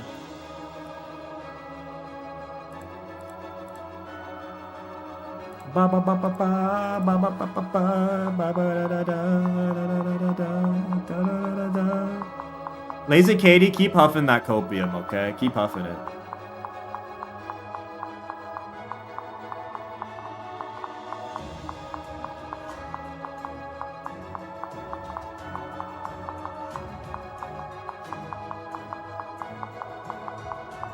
Let me type. I'd say the moves that matter... Okay, we're doing... Whoa, okay. We're doing Izana moves. Again, this is interesting. I think Dragon Vein should be our priority, but I guess we can do this too. Ophelia, right of Leo, switch to Izana. And then Men. Above? Above instead? Okay. You can't go above. You literally can't. So... I mean, we get the Men. I'm worried about the turn order of this. I'm just worried about the Dragon Vein not getting sealed up. And Izana dying on enemy phase. And maybe he can't die? I don't know. We'll see.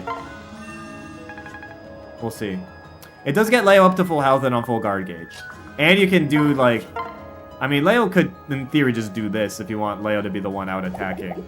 Or you could do it with Kaze to just get a kill. I think you need to do it with Kaze now to get this kill. I think no matter what, you need to kill this one. Unless you, like, nerf the flyers or something. We'll see. Felonious Fiend, you're up next.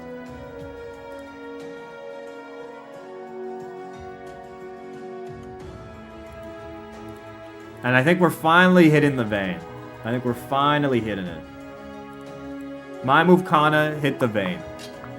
Alright. We'll hit the vein. This does enable some other shenanigans with other units. We'll see how this goes, though. Also, equip Hunter's Knife. I don't think anything can attack Kana here, but I guess you can equip Hunter's Knife if you want.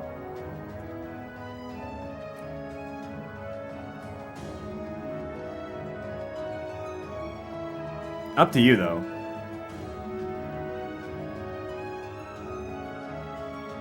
Is she gonna be in range? I don't think so. I guess just choose an equip. I don't know. It could come into play, it could not. You can keep it on Drip Destroyer if you want.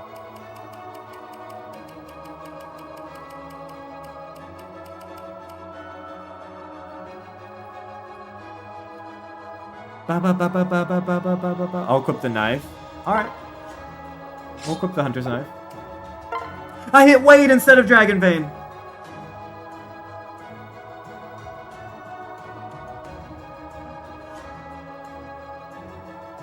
Oh. I hit Wade instead of Dragon Vein.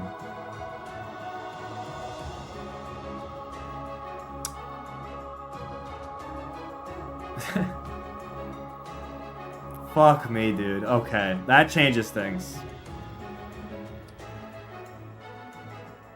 Can we just restart and plug in the moves? No. That's not how this works. Okay, so... Another path blunder in this area of the map. Okay, we have a different dilemma now. I think we can still work with this. I think this is still workable. I'll say that. I think with Kana on Hunter's Knife, you consolidate the strategy around Kana with Hunter's Knife. Alright? It's not as bad as you guys think. Because if you still get this kill on this kin sheet, you're fine. Like, you're fine. You can still have Hendrik in safe spots. You can still orient our army to be, like, safe from a lot of these, like, flyers. I think we're still okay. I think we're still okay. Hendrik is the one at most risk here from this like giant Kinshi flyer coming down at us, but I think we're okay. But if Kaze gets this kill and we arrange ourselves properly, I think we'd still consolidate into a solid turn. But yeah. Yeah. Also, Xander could do... You could do Xander, Hendrik, and then Hendrik switch Xander, hit this one. You could still do that. There is still ways to hit a Dragon Vein this turn. But yeah, that's my bad. That's my bad, folks. My bad. This isn't a complete... This isn't as big a disaster as last time where it straight up killed the unit. But, like, there's still ways to salvage this. Alright, who's up next? Sokaimo.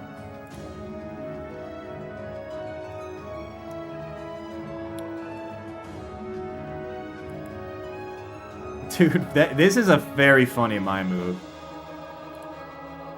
What the hell? My move, 1877 cars for kids, destroy the Kinshi. 1877 cars for kids. 1877 cars for kids.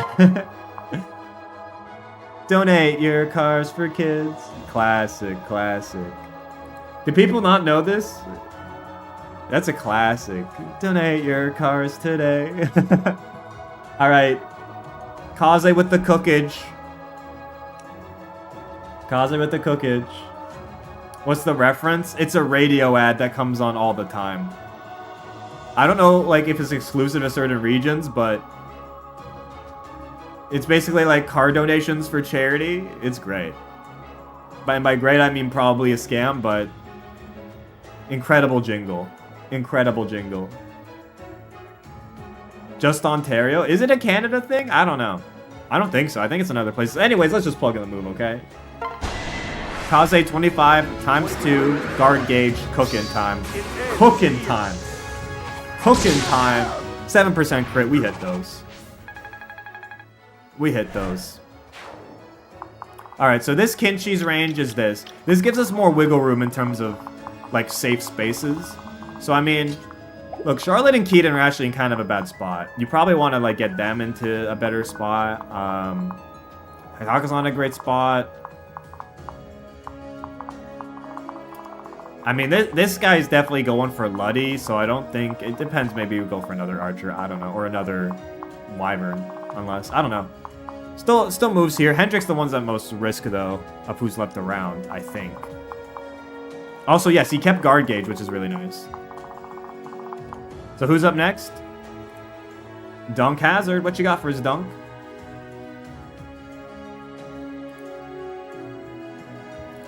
Are we doing Xander into Henny?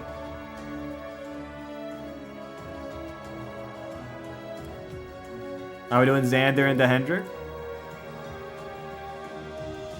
Zanny and Henny? Okay. So this move's interesting. Xander into Hendrik. Okay? Because this move means you can also put Xander in a bunch of spots. And also, keep in mind when you do this move, like, you might put Xander at a lot of risk. In fact, you might want to do it on this Dragon Vein, in theory.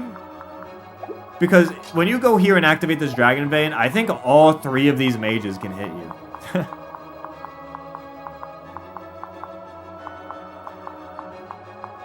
It might just kill him. I'm not even joking. I think if you go down to this one, though, you're safe. But then, I mean, next turn is also kind of crazy, though, with Xander in this position. So, yeah, this could lead to some very interesting moves as follow-ups. This next roll, pretty important for Xander. Pretty important. So, who's up next? High stakes move. Goes to Yun. What are we doing, Yun? Pretty sure this is a keeper. So I think we'll be okay. Last move was a Kaze move. That's already been done. So what are we doing? Hendrik left, max switch, hit the vein. Alright. That works, that works. Left max. Switch. Hit the vein. We're doing it. I don't know. Xander, I don't think can get attacked by many people here. I think he should be okay. There's only one way to find out, honestly. So let's hit it. The Vayne. Shablamid. Now this adds its own form of chaos, though, so don't get too excited. It is just outside of enemy range. Okay. Just outside. But now we have a bunch of different... We have a different dilemma, because Shura now is in a pretty interesting spot. Maybe we can get it... Look, because this is Setsuna's range. We could bait this guy in theory, but, like... We're very scattered, is what I'm trying to say. We're very scattered. So now Shura's in a weird spot, because he's got mega movement. And he's technically throwable, because he could get put into a bunch of units' ranges if put in the wrong spot. He's got the resistance, so I'm not worried about the mages. I'm worried about Setsuna. Everyone else kind of doesn't do too much damage to him, but... I mean, you could give him a pair-up and maybe he can go cook there? Like... But otherwise, I'm a bit spooked. And also, you gotta decide where to put Joe. I mean, Joe's a powerhouse right now. You also have Keaton and Charlotte who can catch up a bit now, which is also good. And Benny can also go around. Maybe you just want extra defense for sure, to be honest. He's got 28 speed, so, like... Setsuna doesn't double, at least. But yes, Benny can't make it to Shura. But if you do this pair-up, then Benny's mega throwable, because that's 3 mages. So, like... I don't know. I think instead of moving Shura into enemy range, you just do nothing. And then you take all the throws off the board, essentially. Or most of them. I don't think you... I think you just chill. Is what I think you do. I don't think you put Shura to any position to do anything. Because if you do this pair-up, you leave the Shura throw on the board and also enable a Benny throw now. But that's just my opinion. That's just my opinion, okay? You could just also put Shura into a spot where it's just, like... Just this one mage, in theory. So... I don't know. Let's see. Caitlyn. What you got for us, Caitlyn Sharp?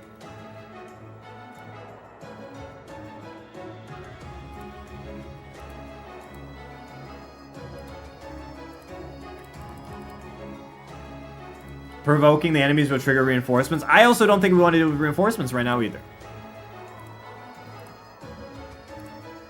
But it looks like we're going to do that. My move, Shura, sit on the Dragon Vayne. Alright, so it's just Shura. He's going to sit on the Vayne. And hopefully he's going to take out a mage here. Hopefully. Now, he's going to bait a lot of enemies forward. So... Hopefully... we're equipped to deal with them when they arrive on our doorstep. Also, yes, I guess what bow? No bow. I think you kill this guy if you just use the no bow. I don't think you need to risk crits. I think you just kill this guy with no bow. So.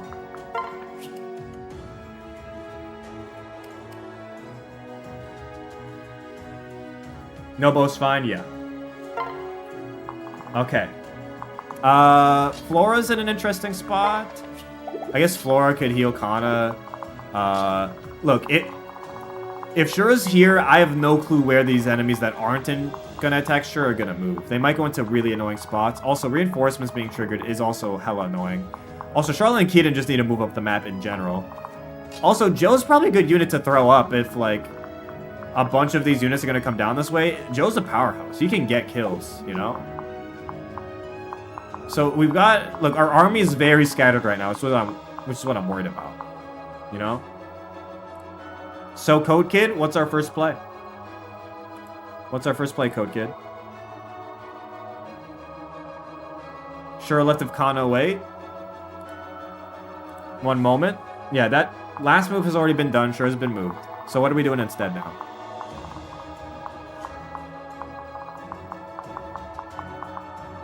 Yeah, our army is so scattered. So scattered. We're moving Joe up the map. Fair enough. Fair enough. Joe up 5. 1, 2, 3, 4, 5. Left max. Alright, Joe moving up the map. He's on the move. Hopefully can help out next turn with some of the enemies coming our way. Wait, up 6 left max? Yeah, a little late. Miscount moment, it's okay. Alright, who's up next? Zigstone. What you got for a Zigstone?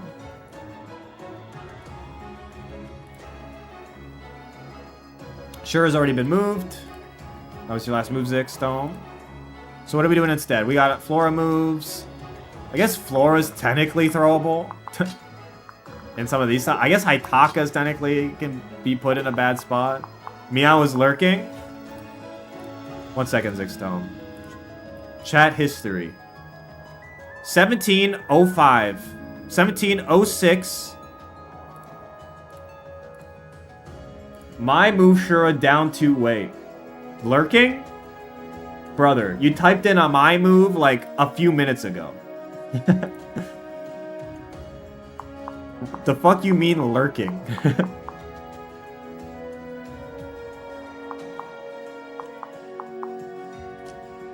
So what are we doing, Zixstone? What are we doing?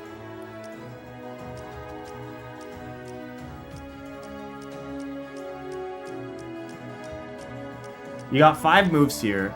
Say Charlotte pair up, or Keenan pair up Charlotte's good. Flora heal Kana, I guess, is good. I don't know, Benny could do a pair up. Keaton into Charlotte? Fair enough. Keaton, pair up, Charlotte. Alright, Charlotte now, you just move up the map. You just move up the map. Not much else to think about there. Other than that, I'm worried about this center lane, man. I'm worried about this center lane, man.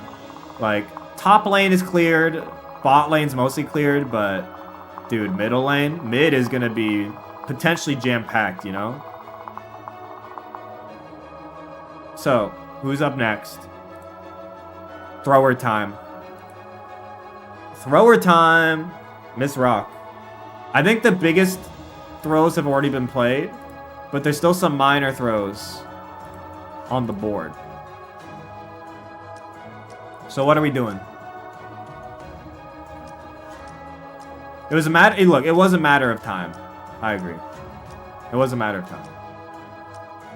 Yeah, we're burning free staff. This is annoying. Yeah, this is why, I don't know, I felt Flora should have been taken off instead of the Charlotte Keaton pair up, but whatever. Free staff bites the dust. My move Flora freezes Falco Knight. I think there's only literally one tile you can do that from.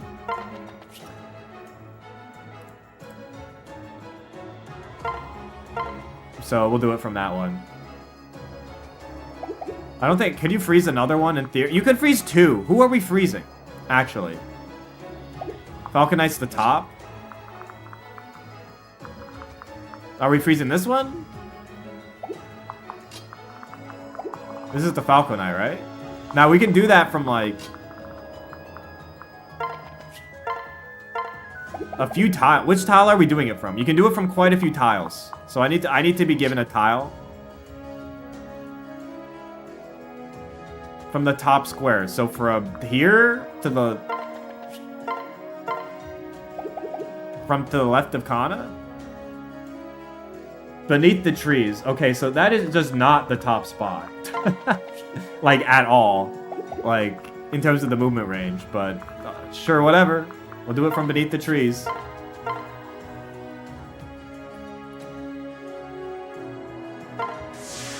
Freeze staff used. Falcon Eye frozen. Freeze broke. Unfortunate. Honestly, we should probably just leave Benny here so Flora can, like, be ferried by Benny to do other stuff. So we got 3 moves left on turn number 2. Little Crested Bird, what's the play? We're moving Charlotte up the board. My move Charlotte, left one up max. Okay.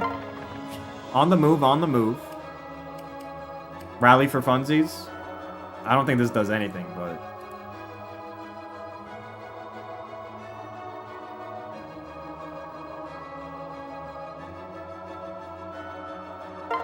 Alright, rally for fun. And then Benny... I mean, you either leave him here to help Fairy Flora. Maybe Haitaka could take that role too, though. If you want Benny, like, further up the map to do some damage. But 2 moves left is Haitaka and Benny. Haitaka could be useful alongside Joe at the top of the map, but... It might be too jammed with units, actually, to be helpful. I don't know. Don't panic. What's the next move?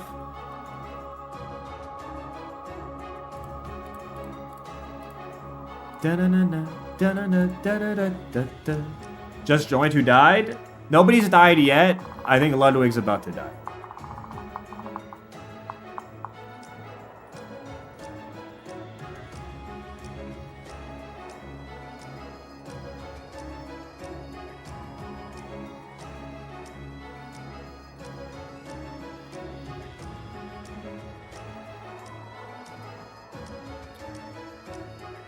We're gonna move Haitaka.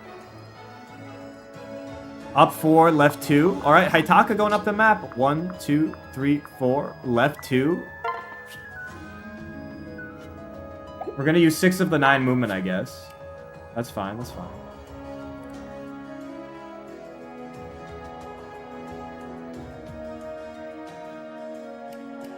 We hidden wait?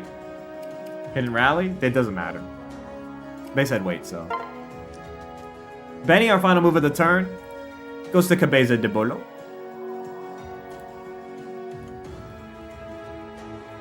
Banana, na na na.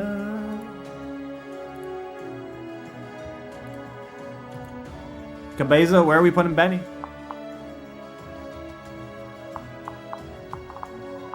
Da, na, na, na, na, na.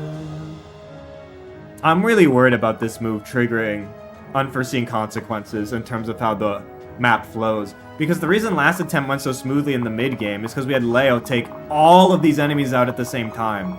But now we're baiting them forward with Shura into middle lane where we have nobody stationed to help really right now. Everyone's just scattered all over the place. So like, I'm a bit concerned. I don't like this move. But we'll see. It might pay off in a different way.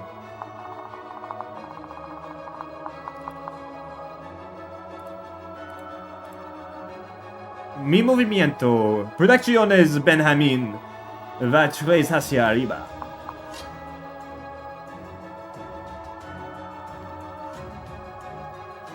Three? Just 3 up?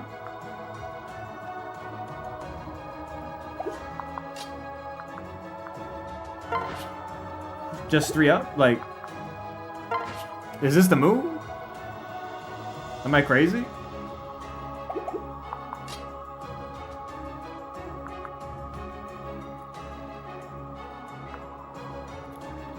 Why are we doing that? I don't know.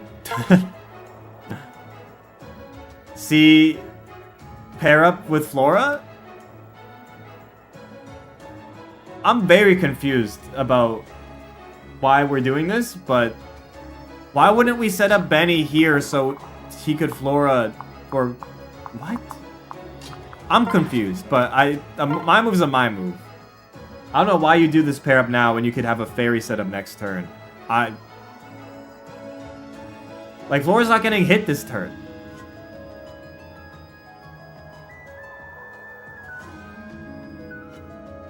Do we just, I guess we plug it in? I'm baffled, to be honest, but...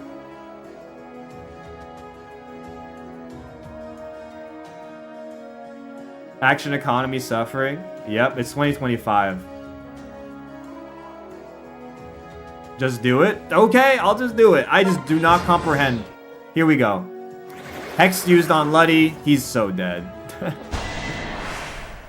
291s? Nah, he's done. He's done so. Bye-bye, Luddy. We hardly knew ye again. He's just dying over and over, man. He's just dying over and over. Alright. That crit from Kaz is actually huge, because he takes no damage now. And he just kills this flyer, which is massive. Your battle has ended. This is massive. That's a level up for Kaze as well. Skill speed. We'll take it. His strength is not great, though, unfortunately. Okay, this guy does come after Shura. He does get the kill just. 2 damage, 18 times 2 back. Great camera angle. Death comes for everyone. Perfect kill. And they're moving up. And okay, only 1 moved up, though. Only 1 moved up. Okay, we can still work with this, I think. Only 1 moved up. Just this guy. This guy's still chilling back here. Flyer movement still stunted. Okay, this is interesting. This is interesting. So how do we play this? Because keep in mind, what I have highlighted here is Setsuna. Oh god, there is so much shenanigans on the board right now. I think you... Look, we don't have crazy movement because Kaze's the primary. And I don't think you want Xander taking on this fight. You might have to take on this fight with Ophelia? With, like, Sword Hand or something? Just to have a defensive posture against attacks? Sure is mega throwable. Joe is kind of throw. I mean, there's a lot of shenanigans on this board now. Move Xander first so he doesn't get thrown. Xander's mega throwable. You do not want Xander taking on these attacks. He doesn't even kill, he takes 19 back. Yeah, you probably want to move Xander first. I agree. But, I mean, there's a lot of throws on the board right now. Yeah, sure is killable. Kana can be put into a bad position, in theory as well. You probably want Kana getting into position where you kill this Steel Yumi on, like, enemy phase. I think you gotta prioritize our units who are pushed up, though. But there is, like... Everyone is throwable right now, except, like, Flora, Charlotte. Like, our backline isn't throwable, but all 5 of these units in the front line are throwable. So... yeah. Keepers, this is the time to really lock in. Like, if you weren't locked in before, you gotta lock in now. Because there's a lot of throwers still in the pool. But you gotta prioritize the front line and, you know, go unit by unit. I think the priority list is probably like... Xander needs to be put in a safe spot first, for sure. It's probably like Xander, then Joe. Maybe Joe's is that guy that can live. But, like, I don't think Kana getting hexed can live a Setsuna attack. Xander's combat, he dies. Well, he doesn't die immediately, but he deals 34, takes 19. He's gonna die.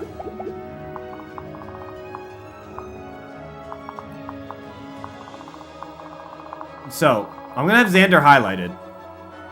But keepers, I'd better see some mind moves in the chat right now. If you haven't been rolled, and you a keeper, I better see some mind moves, alright? We're on turn number 3 here, okay? Get your keeps in right now. Right now, because this is where the run either goes all the way or unravels. Alright? Critical moment here. Critical moment, because once we get Leo caught up and our other units caught up, I think we're in a much stronger position.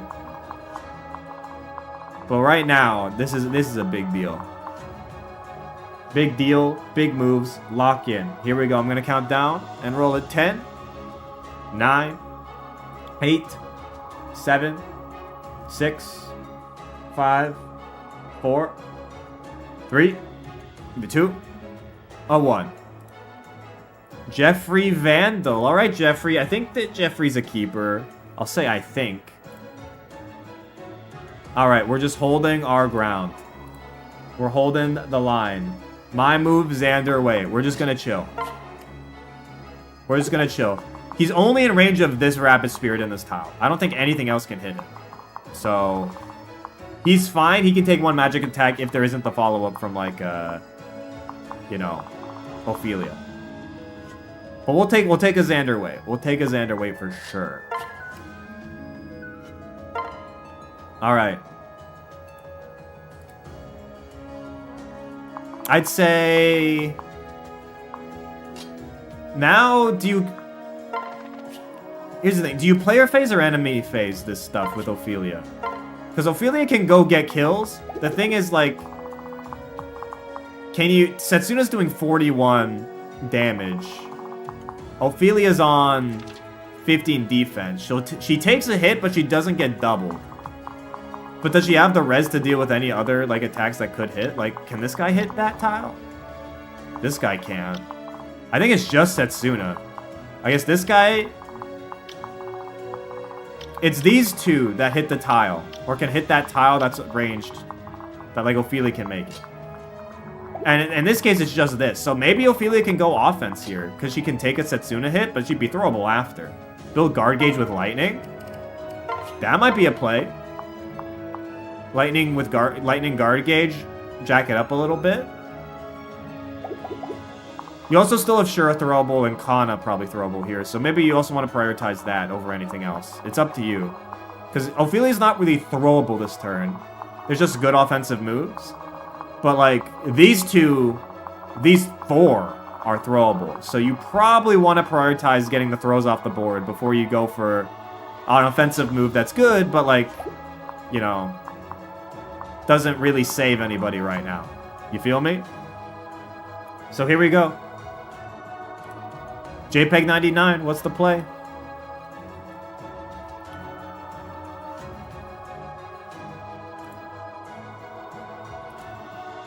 Okay, this is a weird one. My move, Haitaka, pair into Kana. This gives her strength, skill, and speed.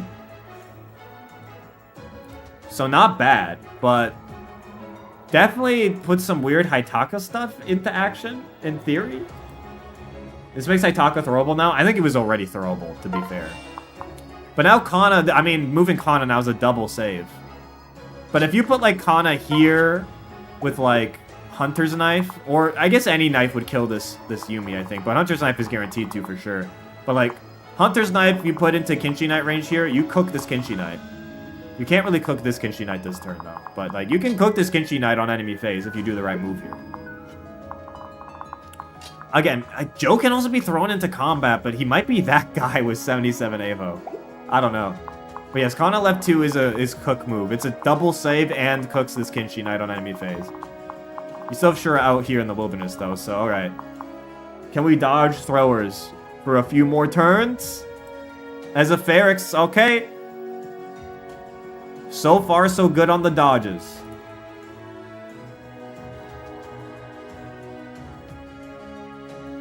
My move Kana left 2 way. People are saying to separate Haitaka Ray. I don't think it actually matters that much if you want to do it, but you can do the separate too. You can do it. I'm down for the separate. Alright. Alright. So Haitaka beside Kana. This flyer is still not going to be... I mean, this flyer might be hittable next turn if they move here. Would have equipped Pen? We'll see. I think it's fine. 33 attack, 19 defense. Kana's going to need some healing. Getting Flora back up the map is kind of important now, too. Just get over there and separate Benny out. But I say Shura and Joe still priorities number 1 and 2. Especially, I mean, Shura can go crazy. To give you a preview of the combat, though, Shura's fucking dead. Or he's not dead, but... he could be, in theory, if he gets hit by a dual strike here. But, like, you need to... Sure can go crazy. Joe can go crazy in theories, but he got fucked Avo. You also have this Hex range. Actually, anybody getting the Hex range could fucking die, even Joe. So I think you gotta play... you gotta have these two next. These two have gotta be next in terms of throw prevention. I mean, Joe literally ends the run, yeah. The Joe one can end the run outright. I'll have Joe highlighted, but... yeah, this is another big roll. Two more big rolls. We can't win them all. We can't win them all. Yeah. This is why, man. This Shura move, it compounds into problems, and there you go. My move Shura, left 2, up max. You can't attack. Left 2, up max, wait with Shining Bow.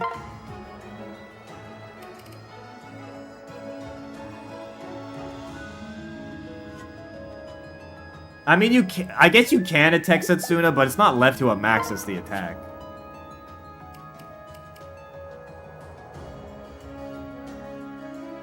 But left to up max, you can't do that attack, so I guess you just implement it as written. Left 2 again as well. Okay. Well, that's GG's, man. That's GG's. Look, if it wasn't Shura, look. This is a matter of a turn structuring issue from earlier. Like, Shura probably shouldn't have been in this position in the first place. And if we had moved Shura earlier, well, guess what? Kana and Haitaka are dying this turn instead. So, like, it's a turn order thing. You know? Like, Somebody was getting thrown with this set of chatters up on the block. Look, it wouldn't have mattered if you moved Shura first, well then someone else is getting thrown, you know? So, the issue was having this position in the first place to enable this many throws at the same time. That was the issue, so. Here we go. I mean, he's done. He's cooked. Shura down. Yeah. Down fighting. Yeah, that's to be expected. In terms of else to take, Shura's probably one we can. So, we'll see. We'll see, though. Some people might feel differently, but Shura down. Joe is still throwable, too, though. Joe's still throwable. So, this next roll matters just as much. Alright? It matters just as much. Croat, where are we putting Joe?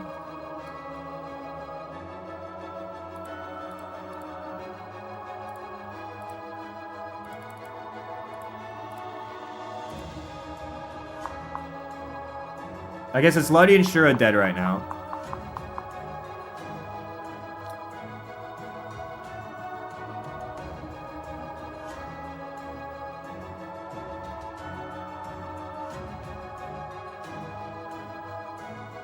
There's an evil voice in my head telling me to throw Joe. Don't listen to it. Just don't. There's no need. There's no need to throw here. Throw for sure is really important. Look, if you've got Winter, an insane guy, whispering in your ear, you know not to do that. And Mrs. You've got every thrower whispering in your ear right now. That's how you know that that is a terrible idea.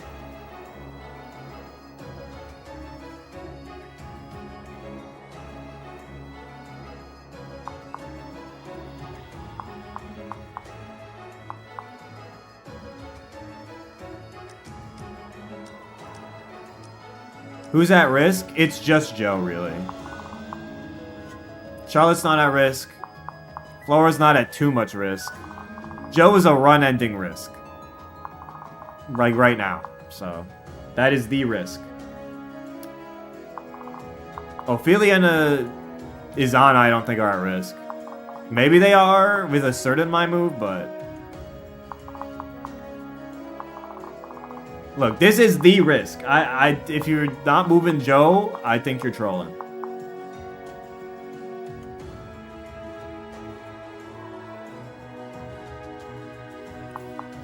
My move Kana into Joe. Okay.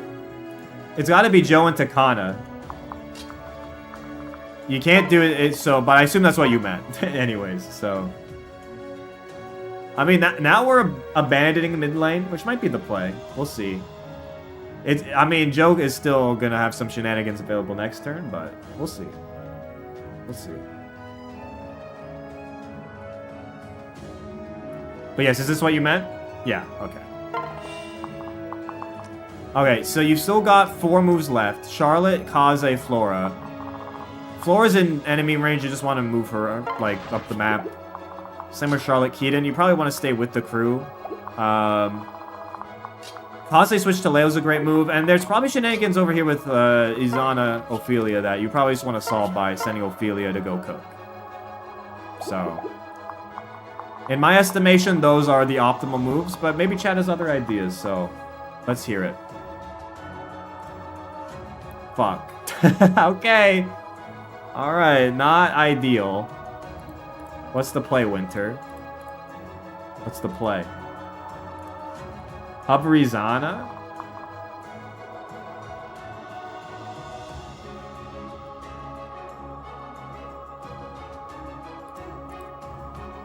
There's a Zana movement.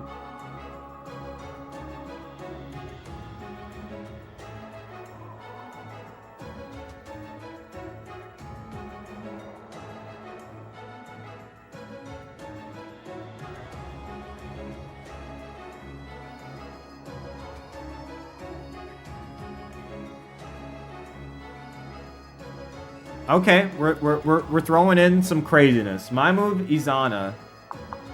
Up max, left max. Trade for Calamity.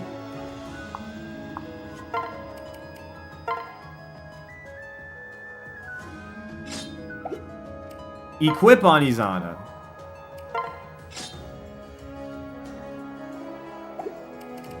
Switch, separate Izana up. I mean, that's rough. That's rough.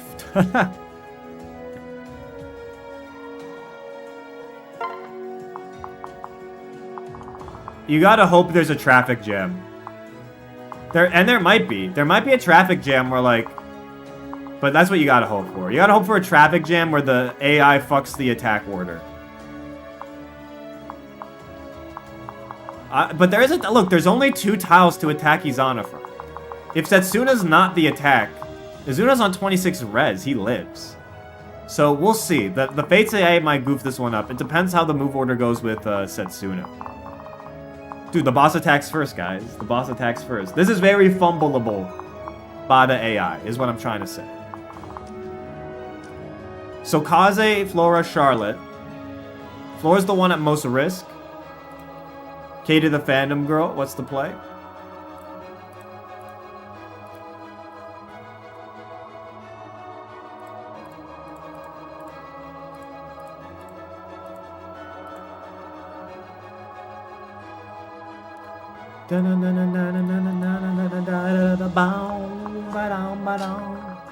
I guess Flora... I mean, it's kind of important to get Kaze and Leo up the map, too. Like, this move up, switch to Leo is kind of important. Especially if there's going to be a traffic jam here next turn. Yeah, Flora movement. You also have Charlotte Keaton, who probably want to group up. Kaze movement, please. There you go.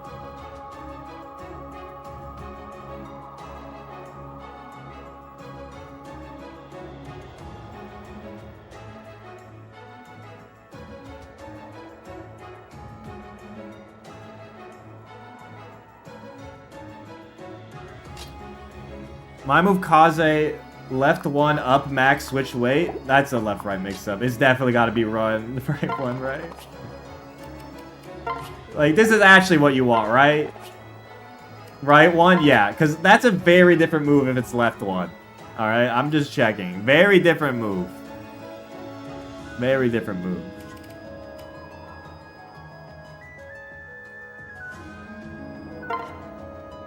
Final 2 moves, Flora and Charlotte. Sinalagu's 9. What you got?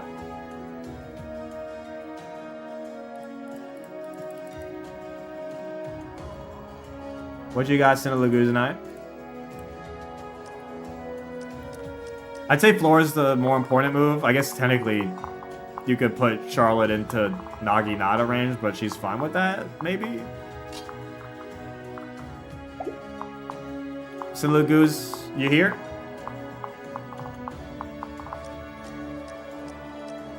You could let Keaton fight this... Yeah, you could have Keaton here. That could cook, but I mean, you're kind of going to have them really far behind at that point. Sinlagu's 9, 15 seconds. Just need you to... Here? Alright, you claimed it. There you go. You're good. Flora and Charlotte. 2 moves on the board.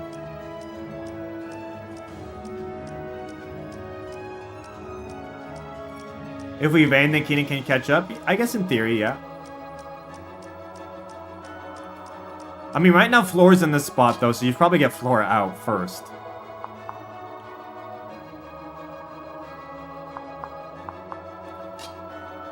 What are we doing? What do you mean down 1, separate the right? Why would you do this?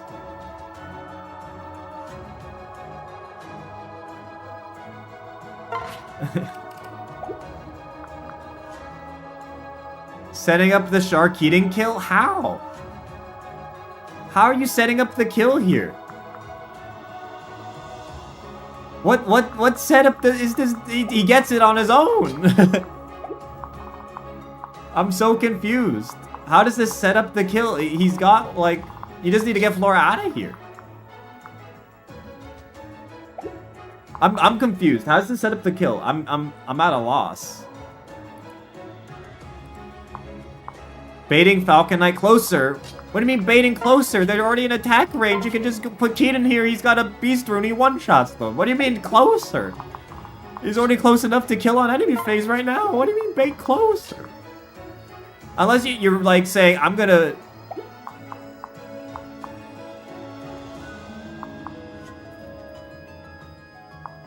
Look, we can do this if you want. I just don't understand. I just don't understand.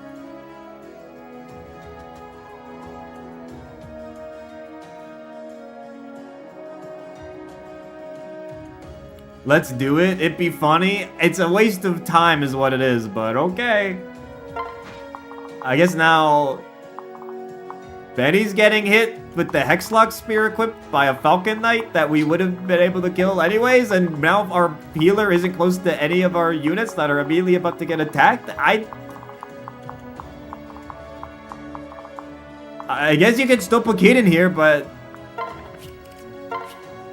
I don't know, man. That move makes no sense to me. Frosty, do you have the follow-up?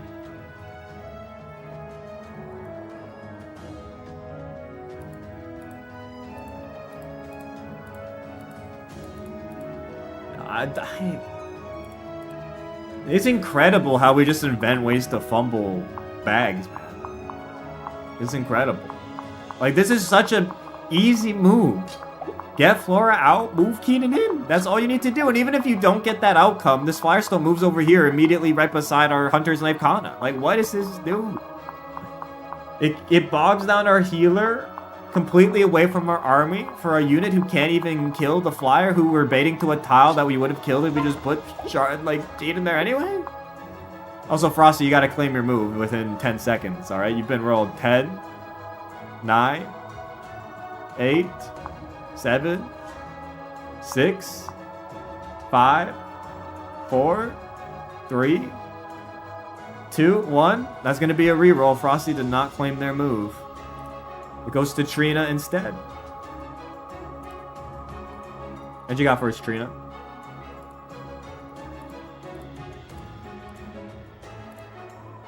Typing. All good, all good.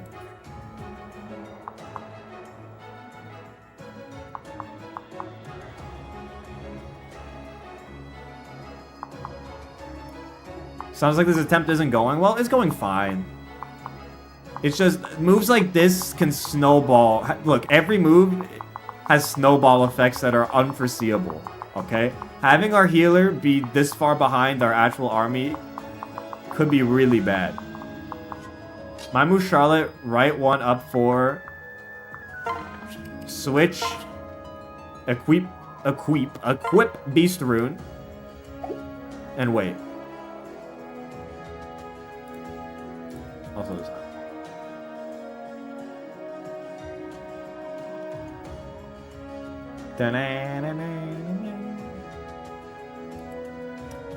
Now, will this Flyer even attack Keaton? I don't know. But there's only one way to find out. Enemy phase inbound. Izana in the crosshairs. Technically, Ophelia in the crosshairs too. This will be very interesting. Very interested to see how this plays out. Alright? Let's see it. Alright, heal. Setsuna goes right for it. Oh god, you need an Ophelia crit. You need an Ophelia crit, and even then I think he's cooked. Witness my true power. She hits it! She hits it! Does Izana live? He's got a... He might still be dead. But that's step number one. That's step number one. Okay. Ophelia hits the 35 to take down Setsuna. Does Izana survive? Level up, give me some res. Give me some res and some defense. So you're saying there's a chance.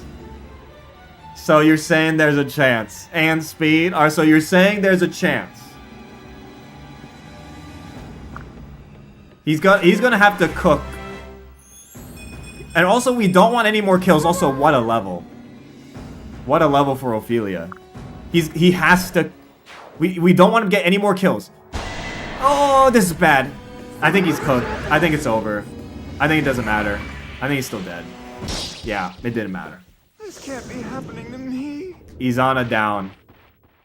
Another one bites the dust. I mean, he tried, man. He tried, but it just wasn't enough. It just wasn't enough. I mean, that Setsuna kill's crazy, but...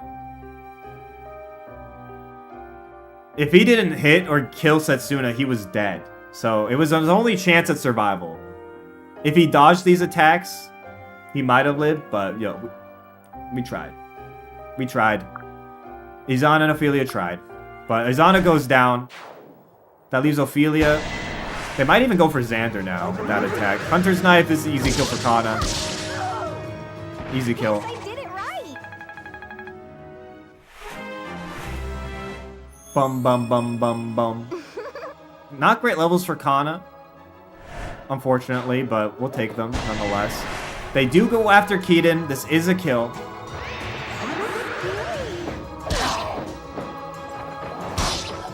Alright. Easy, easy. Okay, they do go for Ophelia. Low hit rates, but... that's a big miss. Because Ophelia still cooks them. Like, this is still cookage for Ophelia? Yeah.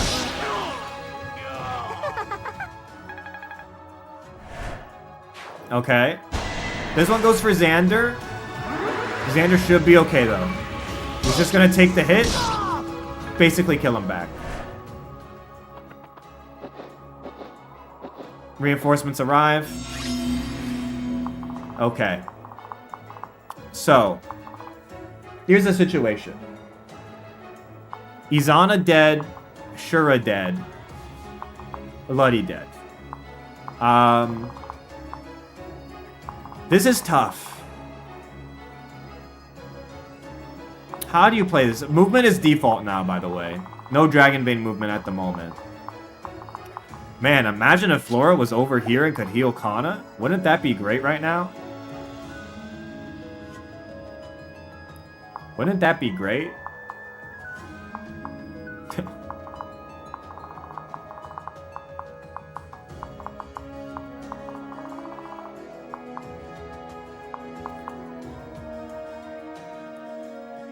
What do we do here?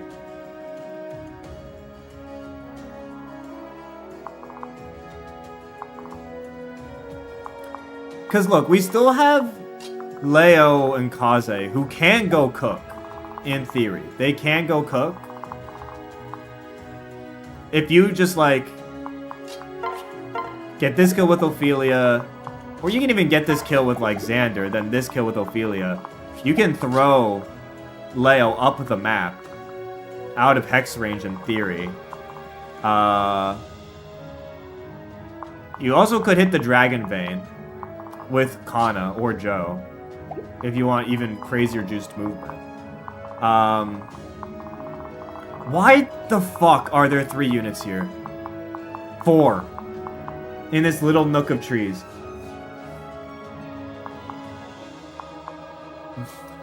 So bad.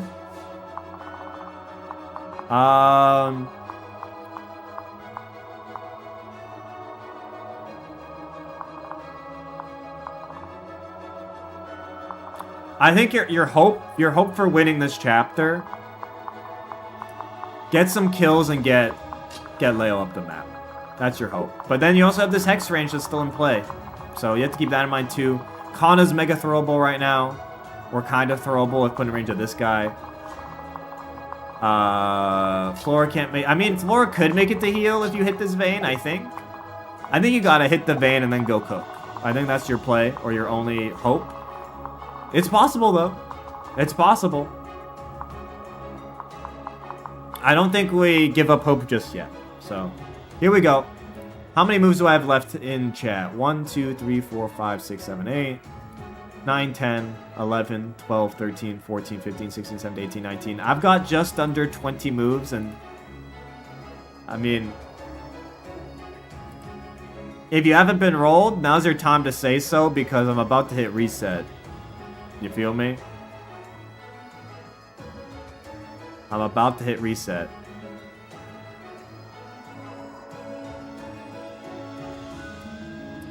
One, 2, 3, 4, 5, 6, 7, 8, 9, 10, 11, 12, 13, 14, 15, 16, 17, 18, 19, 20. Like just over 20? How many people are in chat right now? 89? About 90 people? I'm hitting the reset. I'll count one more time. 1, 2, 3, 4, 5, 6, 7, 8, 9, 10, 11, 12, 13, 14, 15, 16, 17, 18, 19. Some people got actually cycled out of eligibility in that time. I'm hitting reset. Eligibility as of now.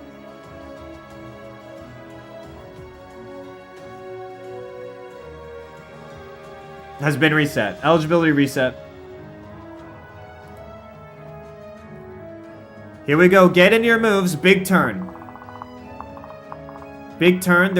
I think if we can get past this series of moves, I think we're actually in okay position. Our current position is ass, but we can still transmute it into a better position. I think the play is hit the Dragon Vein, move these units up to regroup, move these units up to go cook. I think that's the winning combination, but all right. Here we go. Get in your mind moves. Get them in.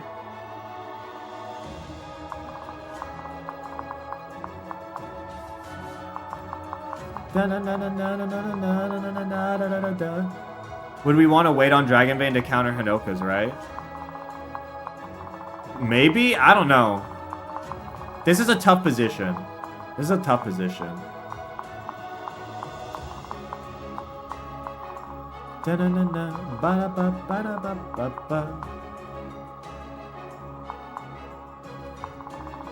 Can Flora physic Kana? Flora can physic Kana in theory.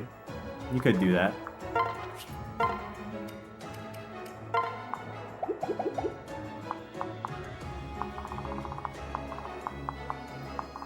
Look, the Vein affects a lot of moves. These kills affect what Leo can do. There's still interesting stuff in play here. I've got 36 moves in chat. Let's see some more. If you haven't submitted your mind move, get them in, get them in. I feel like Azan and Shura aren't the worst losses. Do they suck? Yeah. But they're doable. It's a matter, I guess, of how much we can pull through in this eligibility cycle. Of whether I think we keep this or not. I think if we lose one more unit, though, I think we're donezo. I think we're donezo.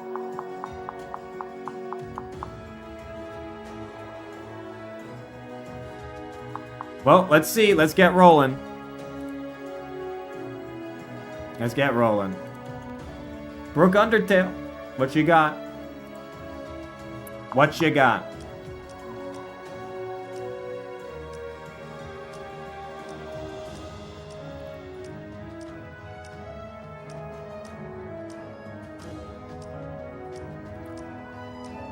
My move Xander kill in place, alright. We're gonna keep cooking for now. Xander kill in place. Take out the rabbit spirit. Guaranteed. For now, we're gonna keep cooking. All right. Very amusing. Enemy down. If you want to keep pushing this, Ophelia gets an easy kill here. If you want to keep pushing. If you get this kill, Leo can go even further up. Potentially into Hex range, in theory. Which could be good or bad, depending on your agenda.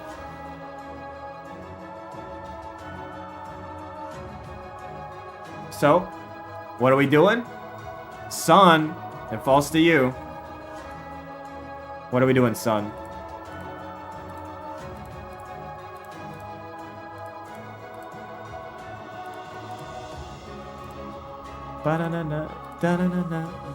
I am throwing hashtag sorry. Okay. hashtags show against the Oni. You're doing 8x2. I mean, depends on the weapon you use. But like this Oni is 40 attack, Kana's 21 defense, so it's an exact kill if she gets hit. But she can't make it to 1 range now.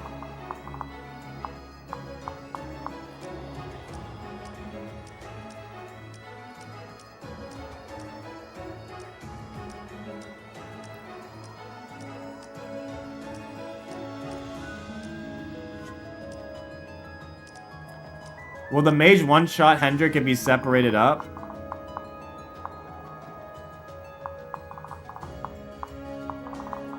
I mean, technically that mage is killable by Leo, but like... 35 attack? I'd assume so. He's got no res. Yeah, he's dead. I don't know if people are throwing over Hendrik, though, to be honest. I don't know if that's an effective kill.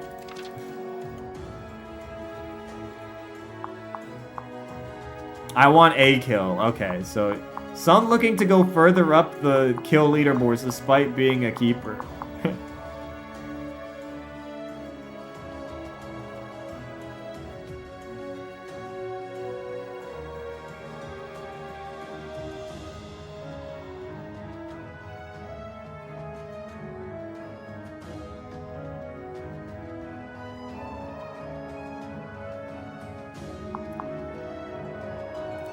Alright.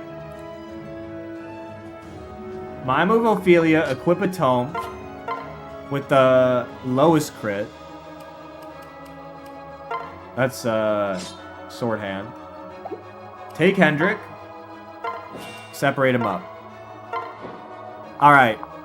If you want to save Hendrik, here's the play. Just Leo go kill this mage. That's it. Just hit him with the horse spirit. Just kill this mage. If you want to save Hendrik and keep this run going. That's the play. Hendrik might be dead from other stuff, though, because it looks like this bolt Naginata can hit him. So I think Hendrik's cooked. I think Hendrik is not long for this world, but...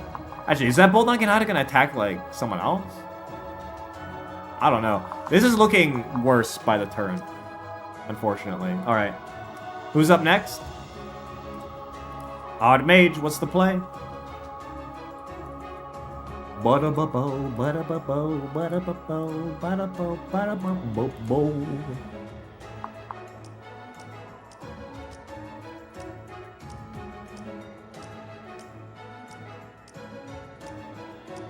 Can you check Kana's movement? This is Kana's movement.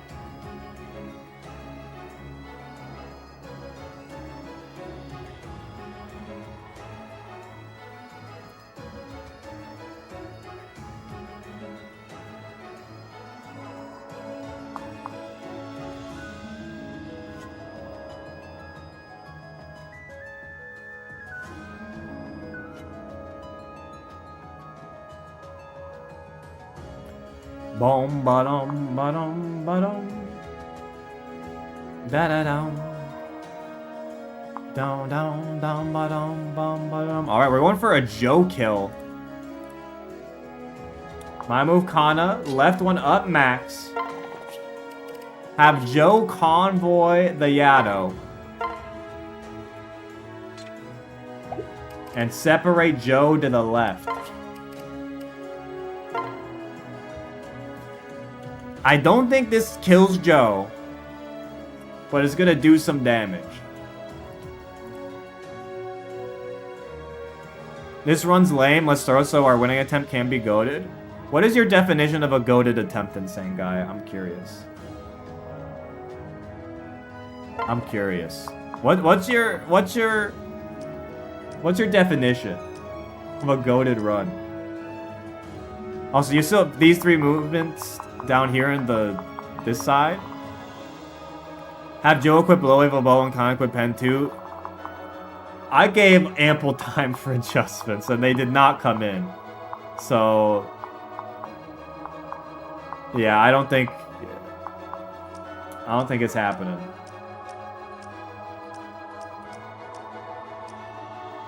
Alright, who's up next? Paper Mario, what you got?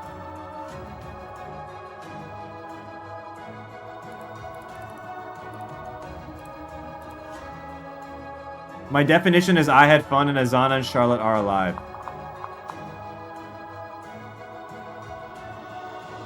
Okay, so Izana was just alive.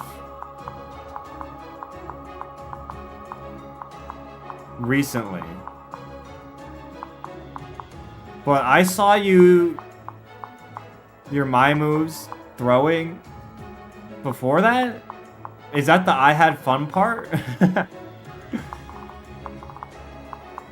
Am I starting to figure this out?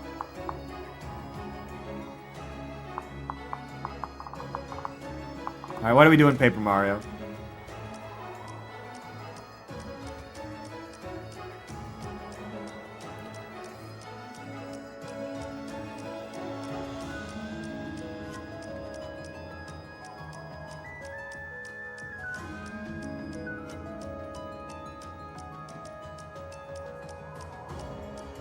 Yes, I love to throw, but fun can be more than that.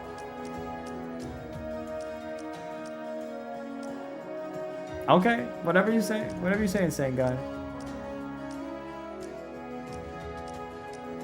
Both of the three conditions is... Hey, look, second language, alright? My move, fuck it. Sharkeaton up the map. That is the least specific my move of all time. Up the map. Like, what do you mean up, like, up one?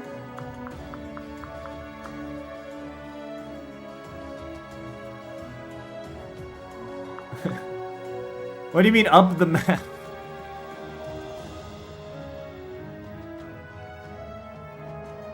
Down 3 left max. Okay, so like you might notice that down 3 left max does not contain any of the words up.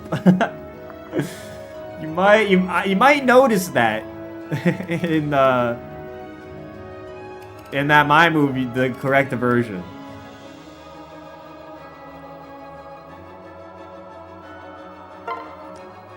Alright, let's keep it rolling. Felonious Fiend. What you got? Yes, please ignore I said up the map in every other context.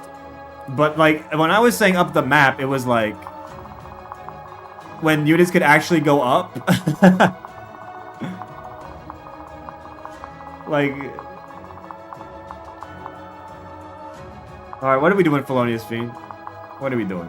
What if Joe doesn't die? I don't think he dies. I'll keep it real with you. He doesn't get doubled. This doesn't do enough damage to kill him. Unless he gets hexed and hit. Felonious Fiend, are you here? Did your move get cycled out?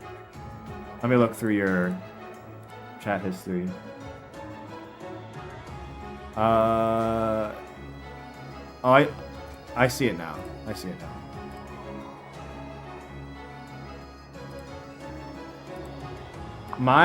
Okay, so Leo above Hendrick. Kill with Horse Spirit. Alright, so we are putting Leo up the map. We're gonna get this Horse Spirit kill. Alright. Let's go. That'll be left side pretty much concluded. That's a miss as well. Leo looking good. Was that all? Up the map, you say? Yeah. Funnily enough, that one included going up, though. Alright. Strength, magic, speed. Okay. Good levels. Good levels. Okay, so the only one who can attack is that Bolt Naginata. So, we'll see how this goes. Alright, 3 moves left. We got the crew trapped in the trees in Haitaka as well. Correct. You're up next.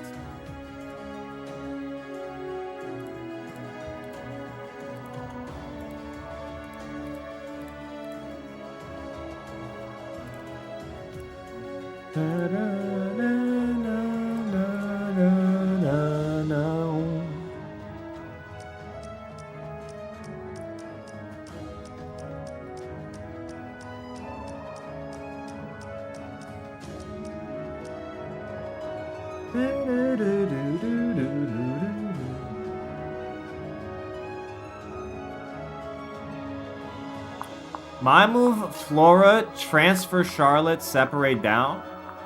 From which tile? There's a few tiles to do that from.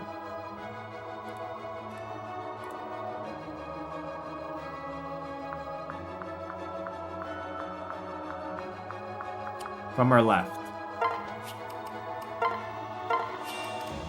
Interesting move. Benny and Haitaka. The follow-ups. Second roll for Ira Chloe. Radiant Hero. This is a thrower, but there's not much to do here. This is kind of formality moves.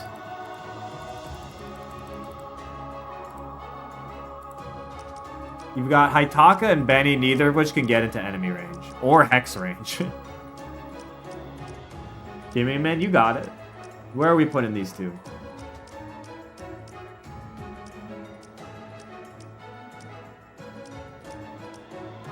Ooh, ah, ya, be do, be da, doo, doo, da, dee, dee.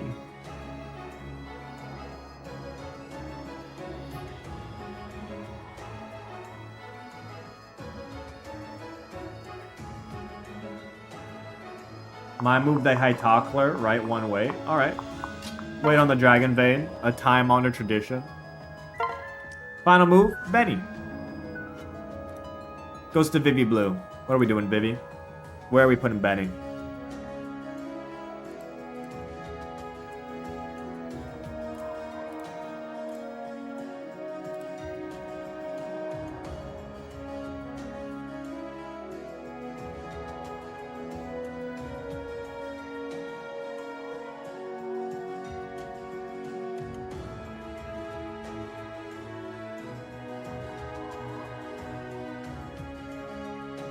Any parent Nikita? You got it. Alright, enemy phase coming up. I think the run in theory could be over here. In theory. I think Joe needs to be hexed and then hit for this to be over. I think Hendrik is cooked. But other than that, I don't know what will happen here. Let's see. It could be the end, though. It could be the end. The hex misses, so it's not going to be the end. It is the end for Hendrik, though, unless one of these misses. Oh, Hendrik's gonna live? Oh, wait, and this is 22%. Alright, Joe's chilling. Joe's chilling. Hey, wait, it hit? Wait, what? Wait, huh?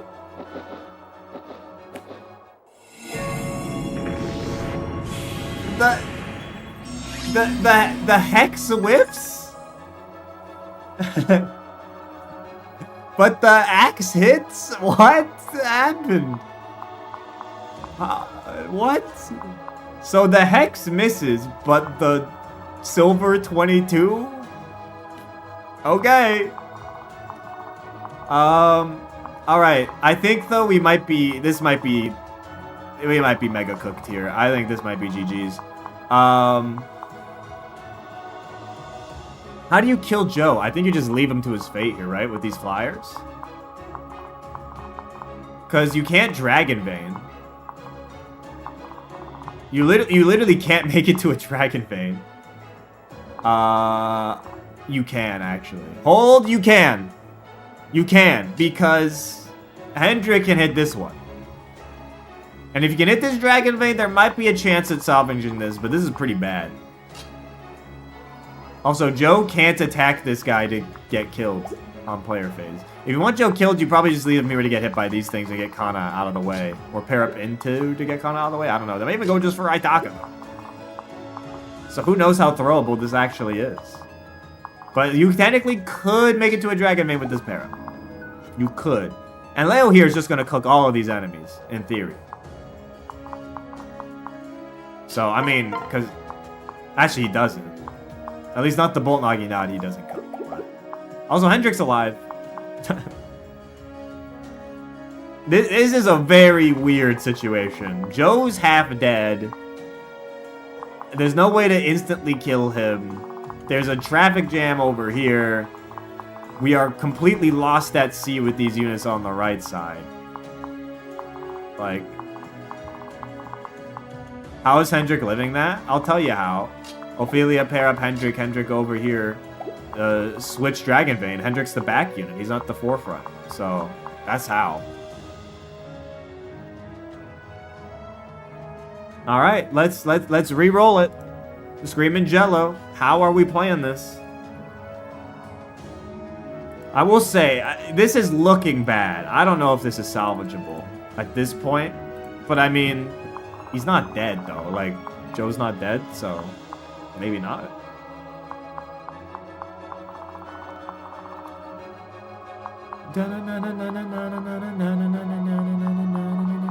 If these flyers get slowed though, have we lost anyone? We've lost Shura, we've lost Izana, we've lost Luddy, and it's those three right now. So we've lost 3. Joe's to gamble with the Gout if he wants to live.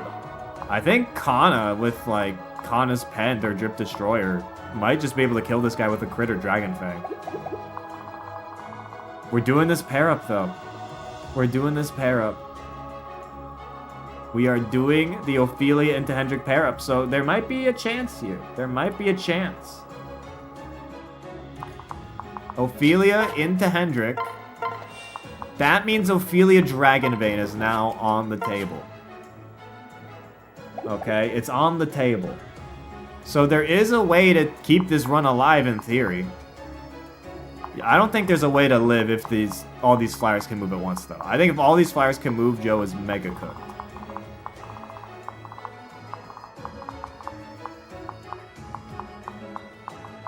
We'll see though, we'll see. Thing is, most of the units on the board right now are flyers. So if they get hampered in movement, I think we're okay. Alright, big move. Hendrik Ophelia. Who's up next? Leo Well. Alright, Leo. What are we doing?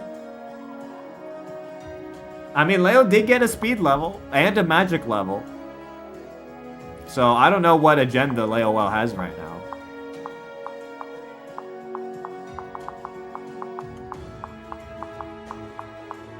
How does this keep happening? I just showed up. Like I said, man. Destiny? Can I see Joe's defense? 21. Look, Destiny doesn't care if you just joined or if you've been here for 10 years, okay?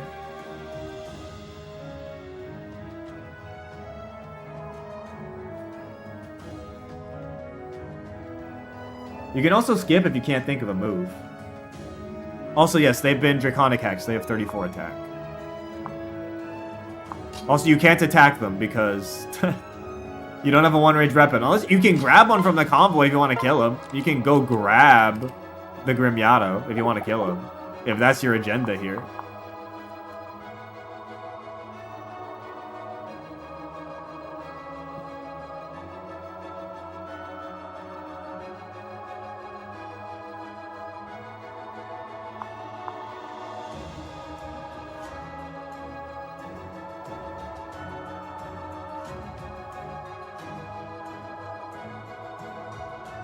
Can you see lower half of the map? Leo Well, you get one more question.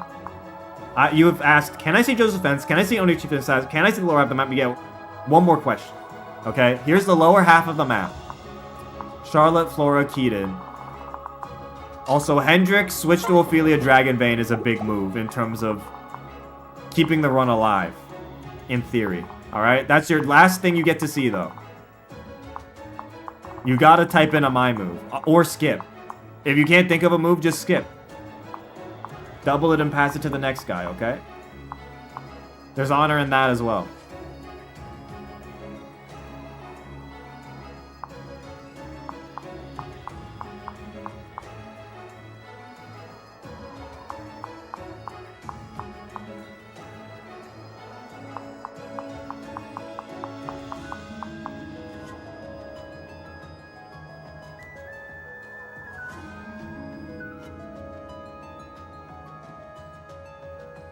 Fuck is this? Okay, I mean, Kendrick flies to in one range of the non-Bolt Naginata flyer. Oh, that narrows it down. There's only 1, 2, 3, 4. There's only 4 of them. That narrows it. I guess you can't switch to Ophelia against these guys, but like non-Bolt Naginata, you can't switch here, but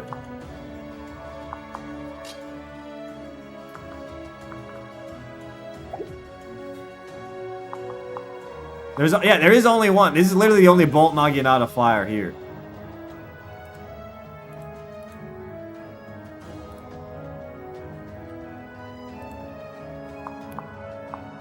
Okay, so to the left of the Western Falcon. So here? And with Sword Hand? Okay, so this is an Ophelia kill?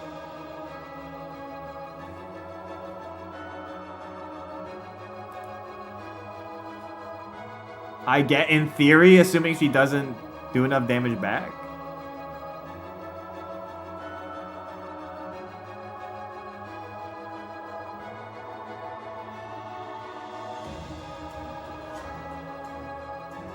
Stop saying skip, give them time. Leo well got rolled at 18-11-11. It is currently 8:15. This move has almost taken 5 minutes. If every move took 5 minutes, let's extrapolate and use the data given to us by Swordmaster Ari. If every move took 5 minutes, multiply that by 1400. And that's why we can't have infinite time, okay? This is the right move, plug it in, you got it. We'll plug it in. I think Ophelia's cooked. Ophelia's mega cooked.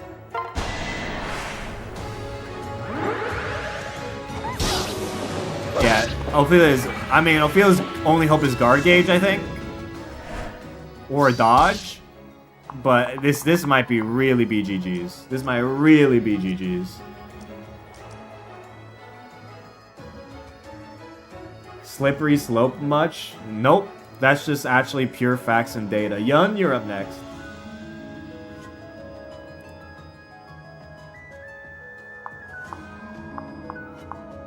Yeah, I think that's that. And if Ophelia dies, that's Omega GG's. My move Kana down max. I hope they don't target Kana instead. Or maybe they do? I don't know. I think this run is this is GG's, Joe. This is GG's on this run. This is a mega GG's. Dim Sum Boy, what you got? Skip. That's not a my move though. What are we doing, Dim Sum Boy?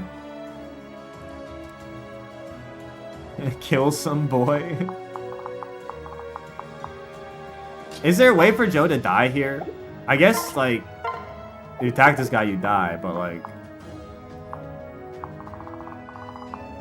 My move, Xander attacked the bold Naginata with Siegfried Rice. Okay, we're gonna get Xander killed, too.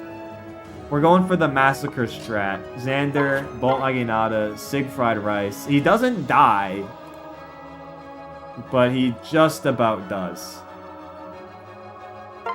Unless he crits. Which he could. He doesn't. They missed, though, so he might live? Maybe? Unlikely. Alright. Keep the moves flowing. Angel, 248.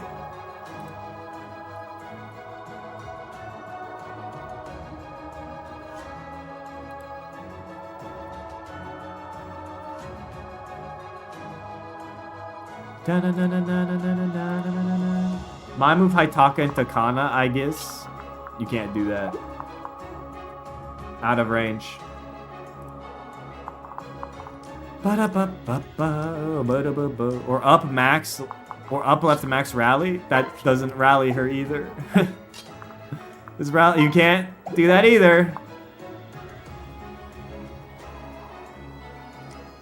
Well, you got Leo to move, Flora to move. I'm surprised we haven't moved Joe. Why aren't we move? If you're trying to troll or get Joe killed, why is Joe not moved?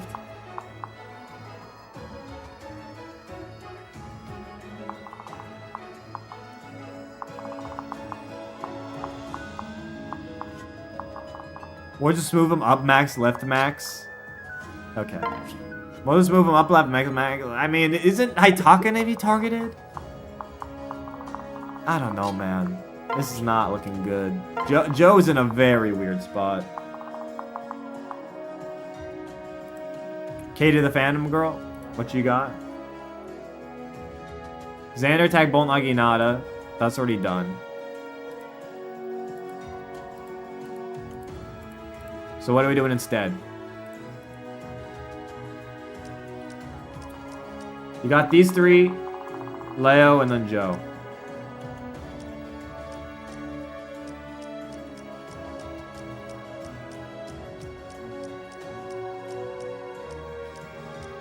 I don't know what to do here. There's a bunch of moves with no consequence with, like, these three.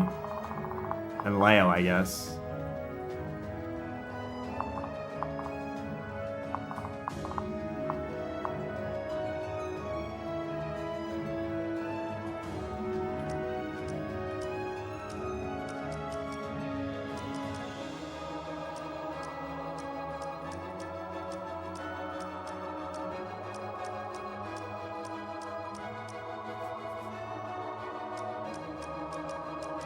Or you can skip.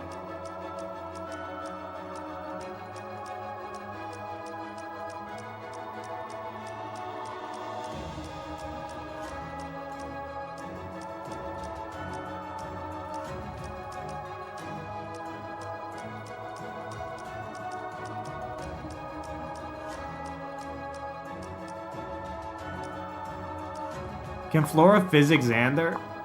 Nope.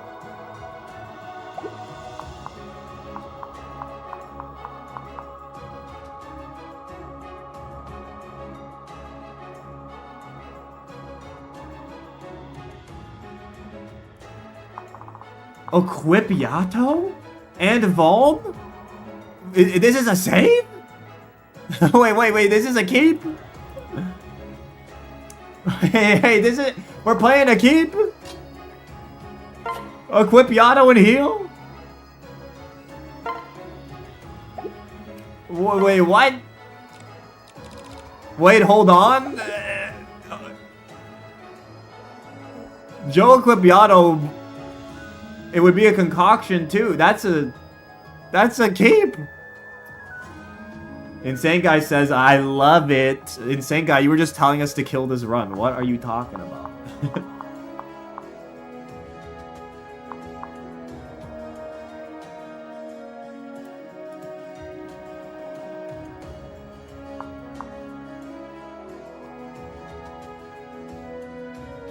Is Ophelia gonna die? Yes, Ophelia is going to die.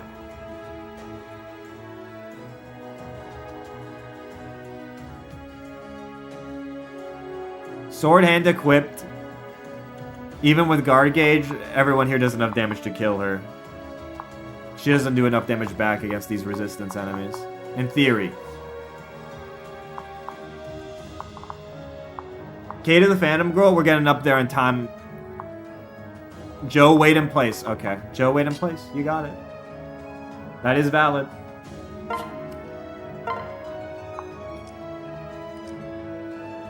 Alright, who's up next? Esopherics.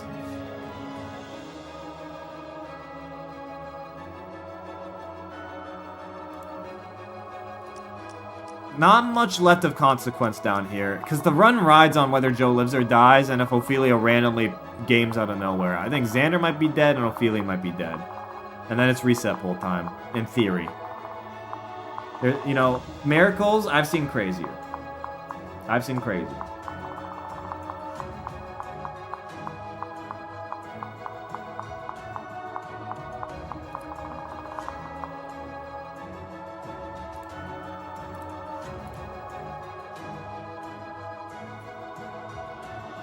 My move, Leo.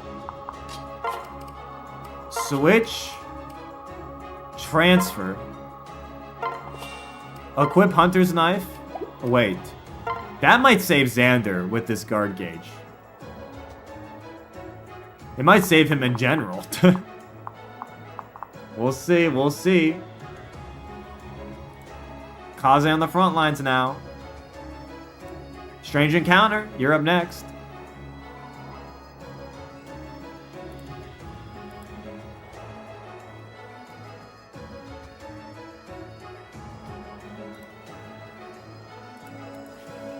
Leo was their last move that just got done. You got these three left. It's just these three. Charlotte, Keaton, Flora.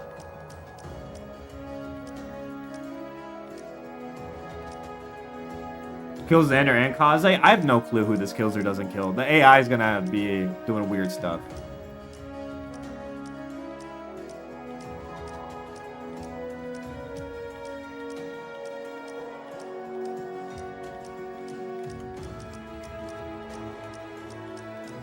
We're raiding in the run death waiting room. This run is terminally ill right now. I do agree. This run is terminally ill. It ain't got long left to live. It's not long for this world.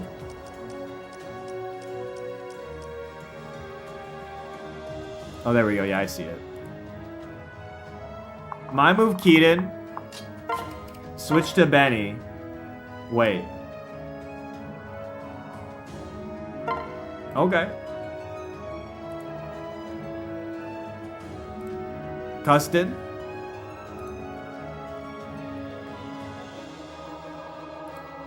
Dude, our turn 1 was so good, man. It was so good. It's funny how Chapley's FE works, because our run before this was awful at the beginning. And then it became goated. And our turn 1 this time was goated, and then it went to shit.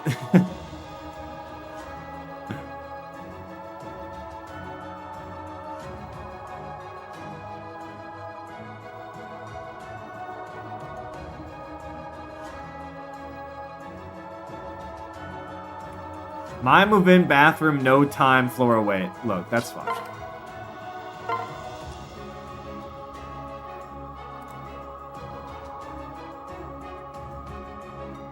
Connor, what you got? Final move of the turn. Where are we putting Charlotte? Potentially the run, depending on what this AI does. I hope they do go after Joe. They might not, and Joe might not even die, in theory, as well, so... Connor Rose, you here?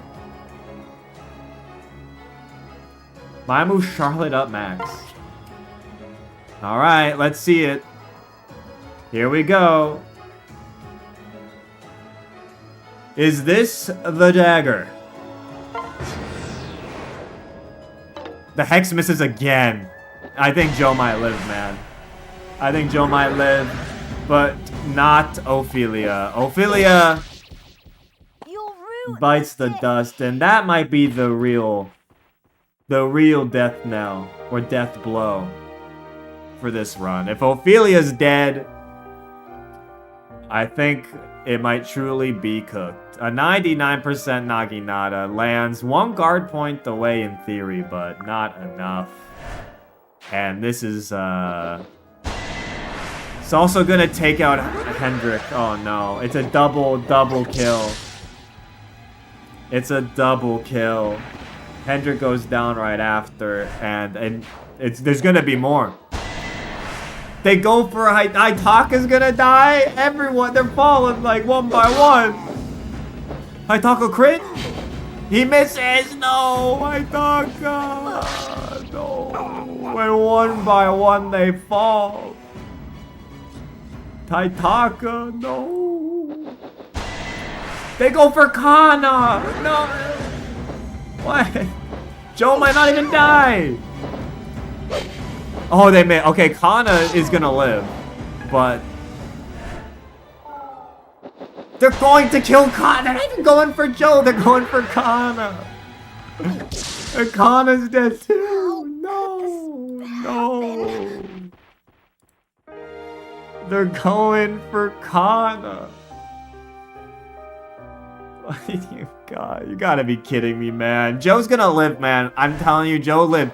People said, but Joe can live. Yep. Bolt Naginata. Xander's down too. Oh my god. It's a massacre. How many deaths is that? Back to back to back to back? Ophelia, Hendrik, Kana, Haitaka, Xander. It's a pentakill. It's a pentakill. Is there more still? In before this also whiffs. Or it hits, I mean. Okay. Joe's still alive. Don't worry. Kaze probably lives. Maybe. 4, 1, 11. He's gonna get a kill. Why not? Okay. I don't think you want to kill here, Kaze, but that might actually set up kills against him. I guess not, no. I think he's fine. I think he's fine. 19, 12, yeah. I think everyone left here. I don't think anyone else dies, but... Yeah. Alright, that's all. I think that's all she wrote. I think reset poll. No brainer here. No brainer reset poll. This is a done deal. A pentakill on that last turn there. Create a poll. Reset. Question mark. Yay. And nay. 1 minute. You know the drill. You know the drill. Here we go. Let's end this one, please. The Super Bowl is about to start in 30 minutes, okay? Let's end this, please. Supermajority rules, as usual. Let's put this one to rest, shall we? 70-30 right now. 68, guys. I don't want to play out turns for a team party kill. I want to... Oh my god, dude. I don't... We're just gonna... Oh my god, bro. Please, let's just end this right now. Like, please. It's 45 to 22. 67% of the vote. 68%. 10 seconds left in the poll. Reset is winning. 5, 4, 3, 2, 1. With 68% of the vote, this run is over. Supermajority achieved. We're done here. We're done here. Save the screenshot for the records. We're done here. We're done.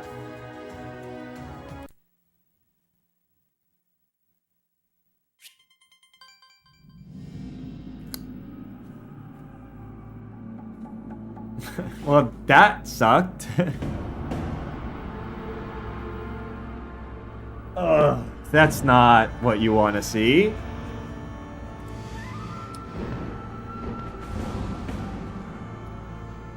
That went bad and just never recovered.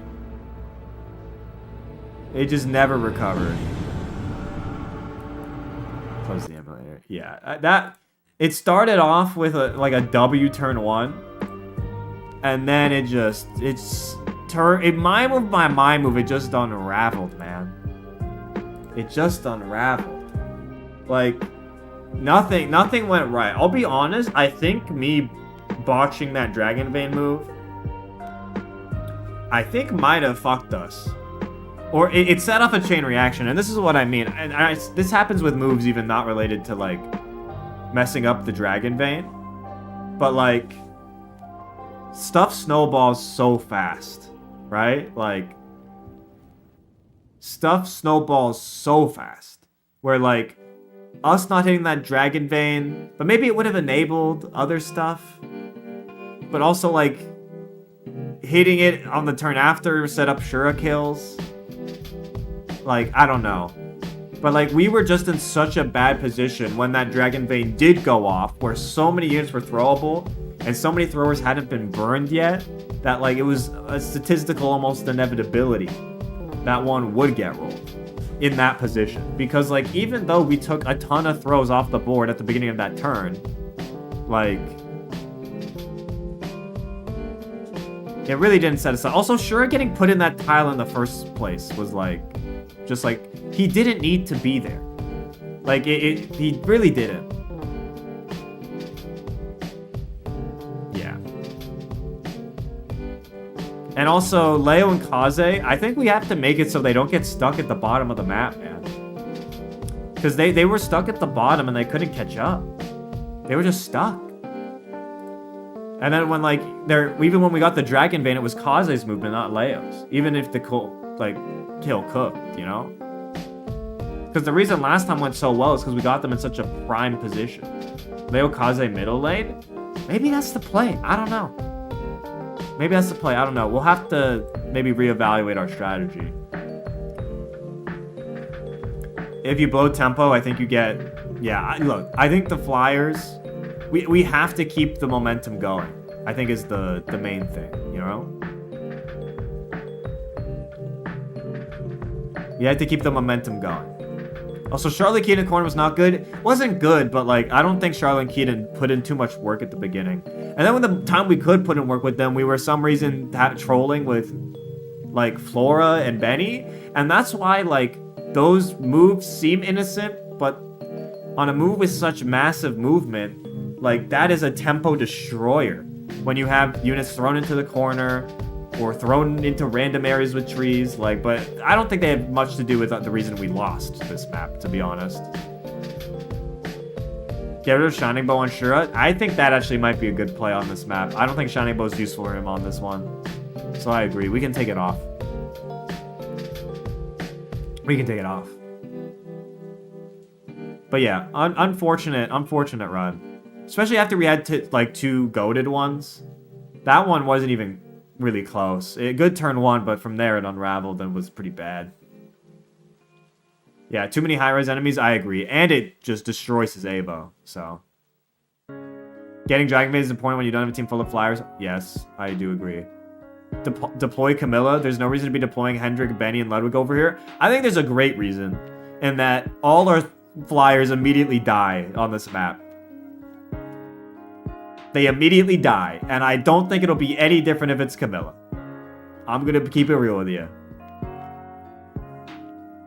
It's not gonna be any different. So I think Camilla on this map is a write-off in terms of like just an immediate death.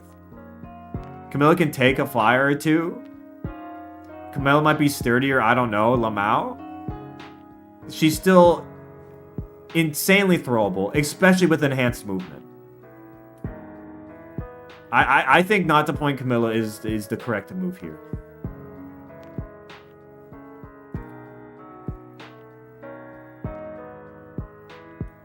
What do you think is going to happen to her? She's going to die. Like, really fast.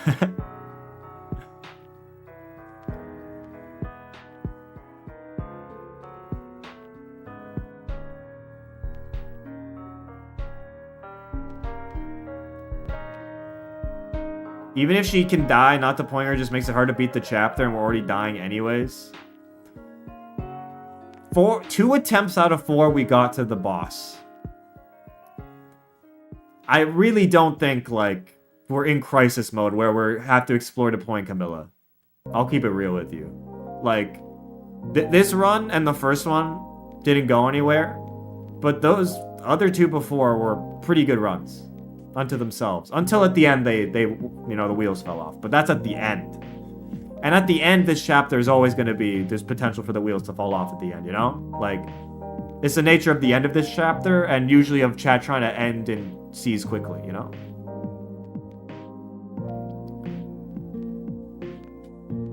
So, yeah. Anyways, let's do the Reddit recap, and then we'll wrap it up for tonight, yeah?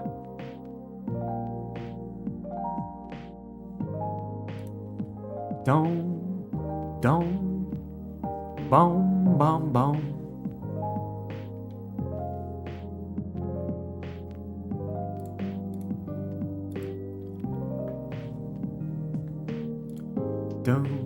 All right, let's take a look.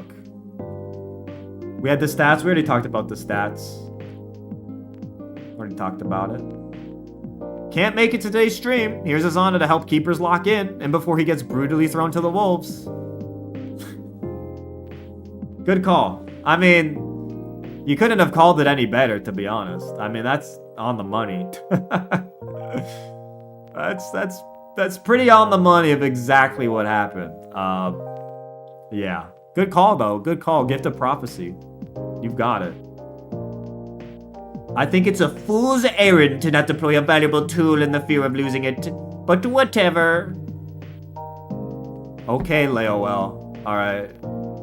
Whatever, sure.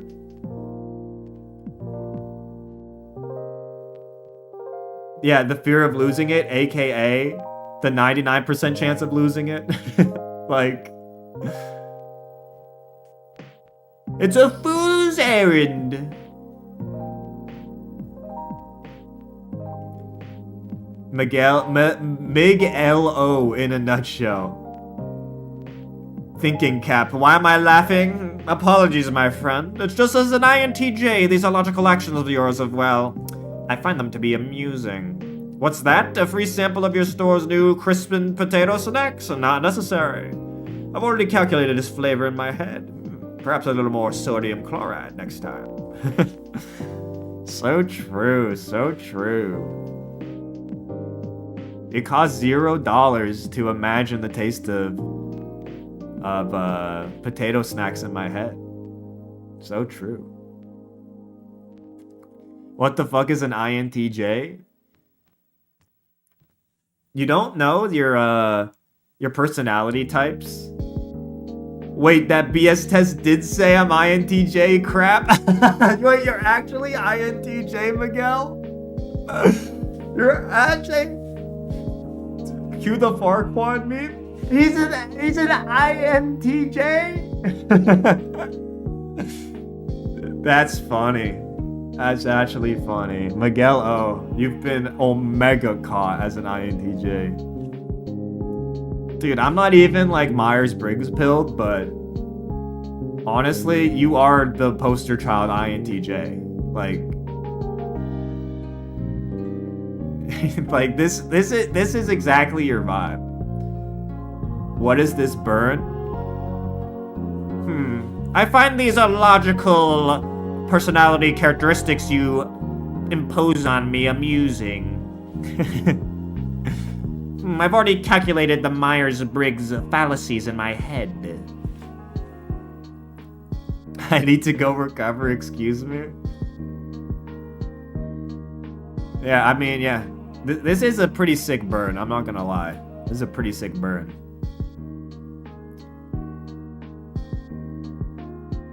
Myers-Briggs. We found his weakness. He's an INTJ. Point and laugh at the INTJ. Even though I think like a lot of you are probably INTJs, but like a lot of you are probably in the I category. Just saying. All right. Just by virtue of being in this chat, like some of you are casting stones at your own kind. All right. What's my personality type? I literally forget. Every time I do Myers-Briggs, I literally get a different result. Because on most of the statistics in the like categories, I'm 50-50 in a lot of them.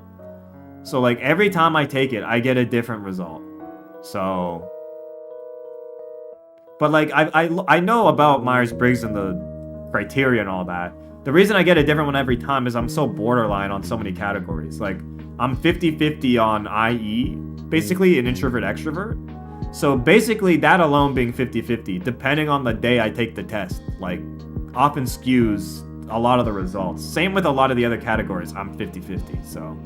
Middle ground loser? Dude, even my fucking Myers-Briggs is a middle ground fallacy, are you kidding me? Look, I'm a balanced individual. I don't know what to tell you. I think there's only like 1 or 2 categories I'm not balanced. They're dumb lol. Do we have noted as an emo? We do have noted as an emo.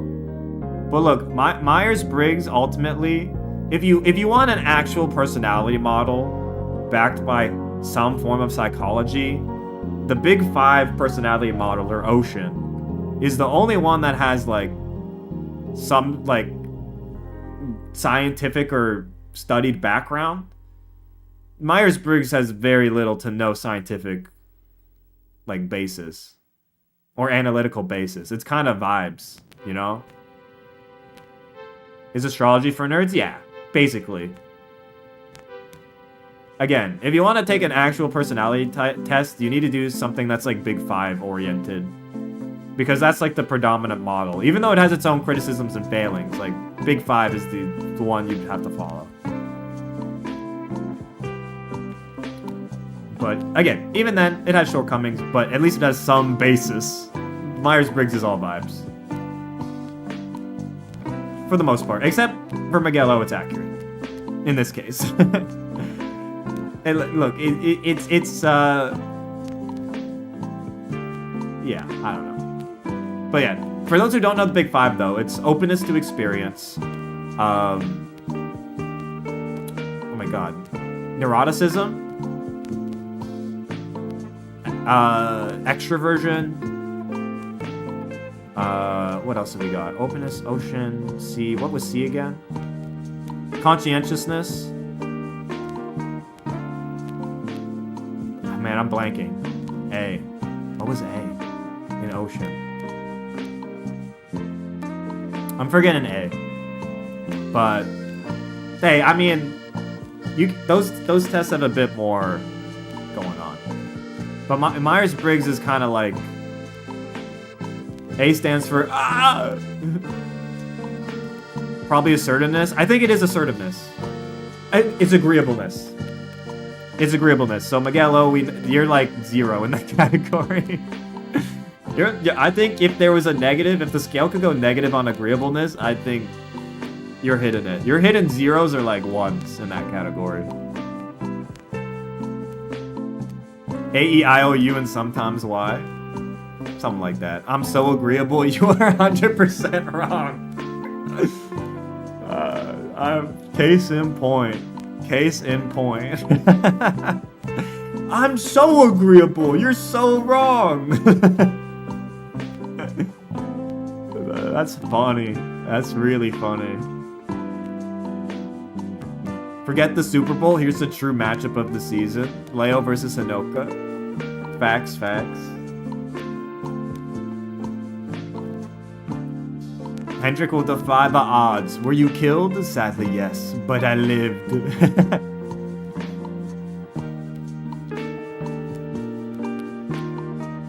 Chad in the past 2 chapters when they were faced with the slightest bit of danger, Ophelia. Honestly, you could even sub that for Leo on this chapter. Leo's been the one who's been cooking. Not that Ophelia hasn't cooked, but I think Leo, you're kind of leaving out a goat there, to be real. At least for this chapter. Any other last second posts? Some more stats. Dude, look at the kills. Look at the kills on this chapter. Holy shit. Dude, the kill count on this chapter is going crazy. Look at the death counts on each attempt. This is attempt number 4, but look at the amount of deaths. This might beat the deaths record. Deadliest chapter was 31. I mean, we could keep putting up these numbers in theory. This is a deadly chapter. When we lose bad, man. We lose bad. Viewers are expressing or reacting to a Fire Emblem stream. They're expressing excitement and cheering on the streamer to kill Xander. I did no such thing. I did no such thing. Okay? No such thing.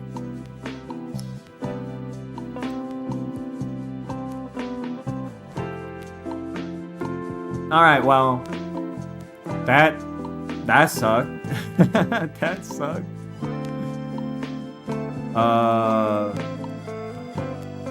Yeah.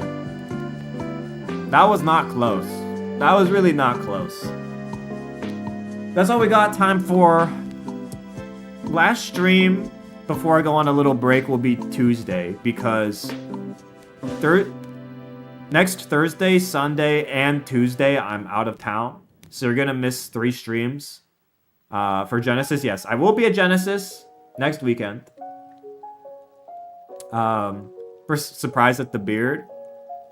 Yeah, the beard's the last couple of months kind of thing. The 3 houses ranking, I think, was on the... This wasn't here yet. This came into play, I think, in October or November. That was recorded like, I think, September or August. But yes, I will be at Genesis next weekend. If you are at Genesis, come and say hi. Alright? I won't kill you. Okay? I won't kill you. Maybe. It depends. Don't if I'm playing a set like in tournament, don't come up and say hi. Okay? But if you are at Genesis, feel free to come up and say hi. I'll say hi back. Unless you're Russell. I don't think Russell's going to Genesis, but yeah. But we still got one more stream before Genesis. I'll be on Tuesday. We still have another stream. We got one more attempt, but I'm gonna be real, guys. I really hope we beat this chapter on Tuesday, man. I really hope we beat it. I don't want to be going into the break with this chapter done would be so nice, man. It would be so nice. I really hope we beat it. I really do. Tuesday, please chat. Please, can we get it done? Is Pav crying? Yeah, I'm crying. I'm so sad right now. I'm so sad. I'm gonna cry. I'm gonna fucking cry, man. Anyways.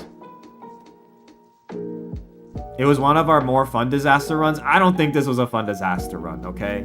There's two way more fun disaster runs that beat this one. I think this was a very mid run in general. This is not up there. This is not up there in terms of disasters. I don't think this is even a top 10 disaster run. All the carnage was fun. There's been carnage every chapter. Even among this chapter, this is the worst one. I don't know. I do not agree, but it's whatever. We move on. Memory of a Goldfish. We move on next time. All right. Next time we go at it, okay?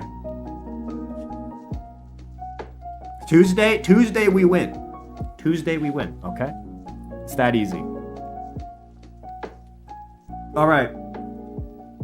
Thanks everybody for tuning in. I will see you on Tuesday. Enjoy the Super Bowl. If you're watching it. Or if you're not. Have a good morning, evening, afternoon, wherever you are. See you on Tuesday.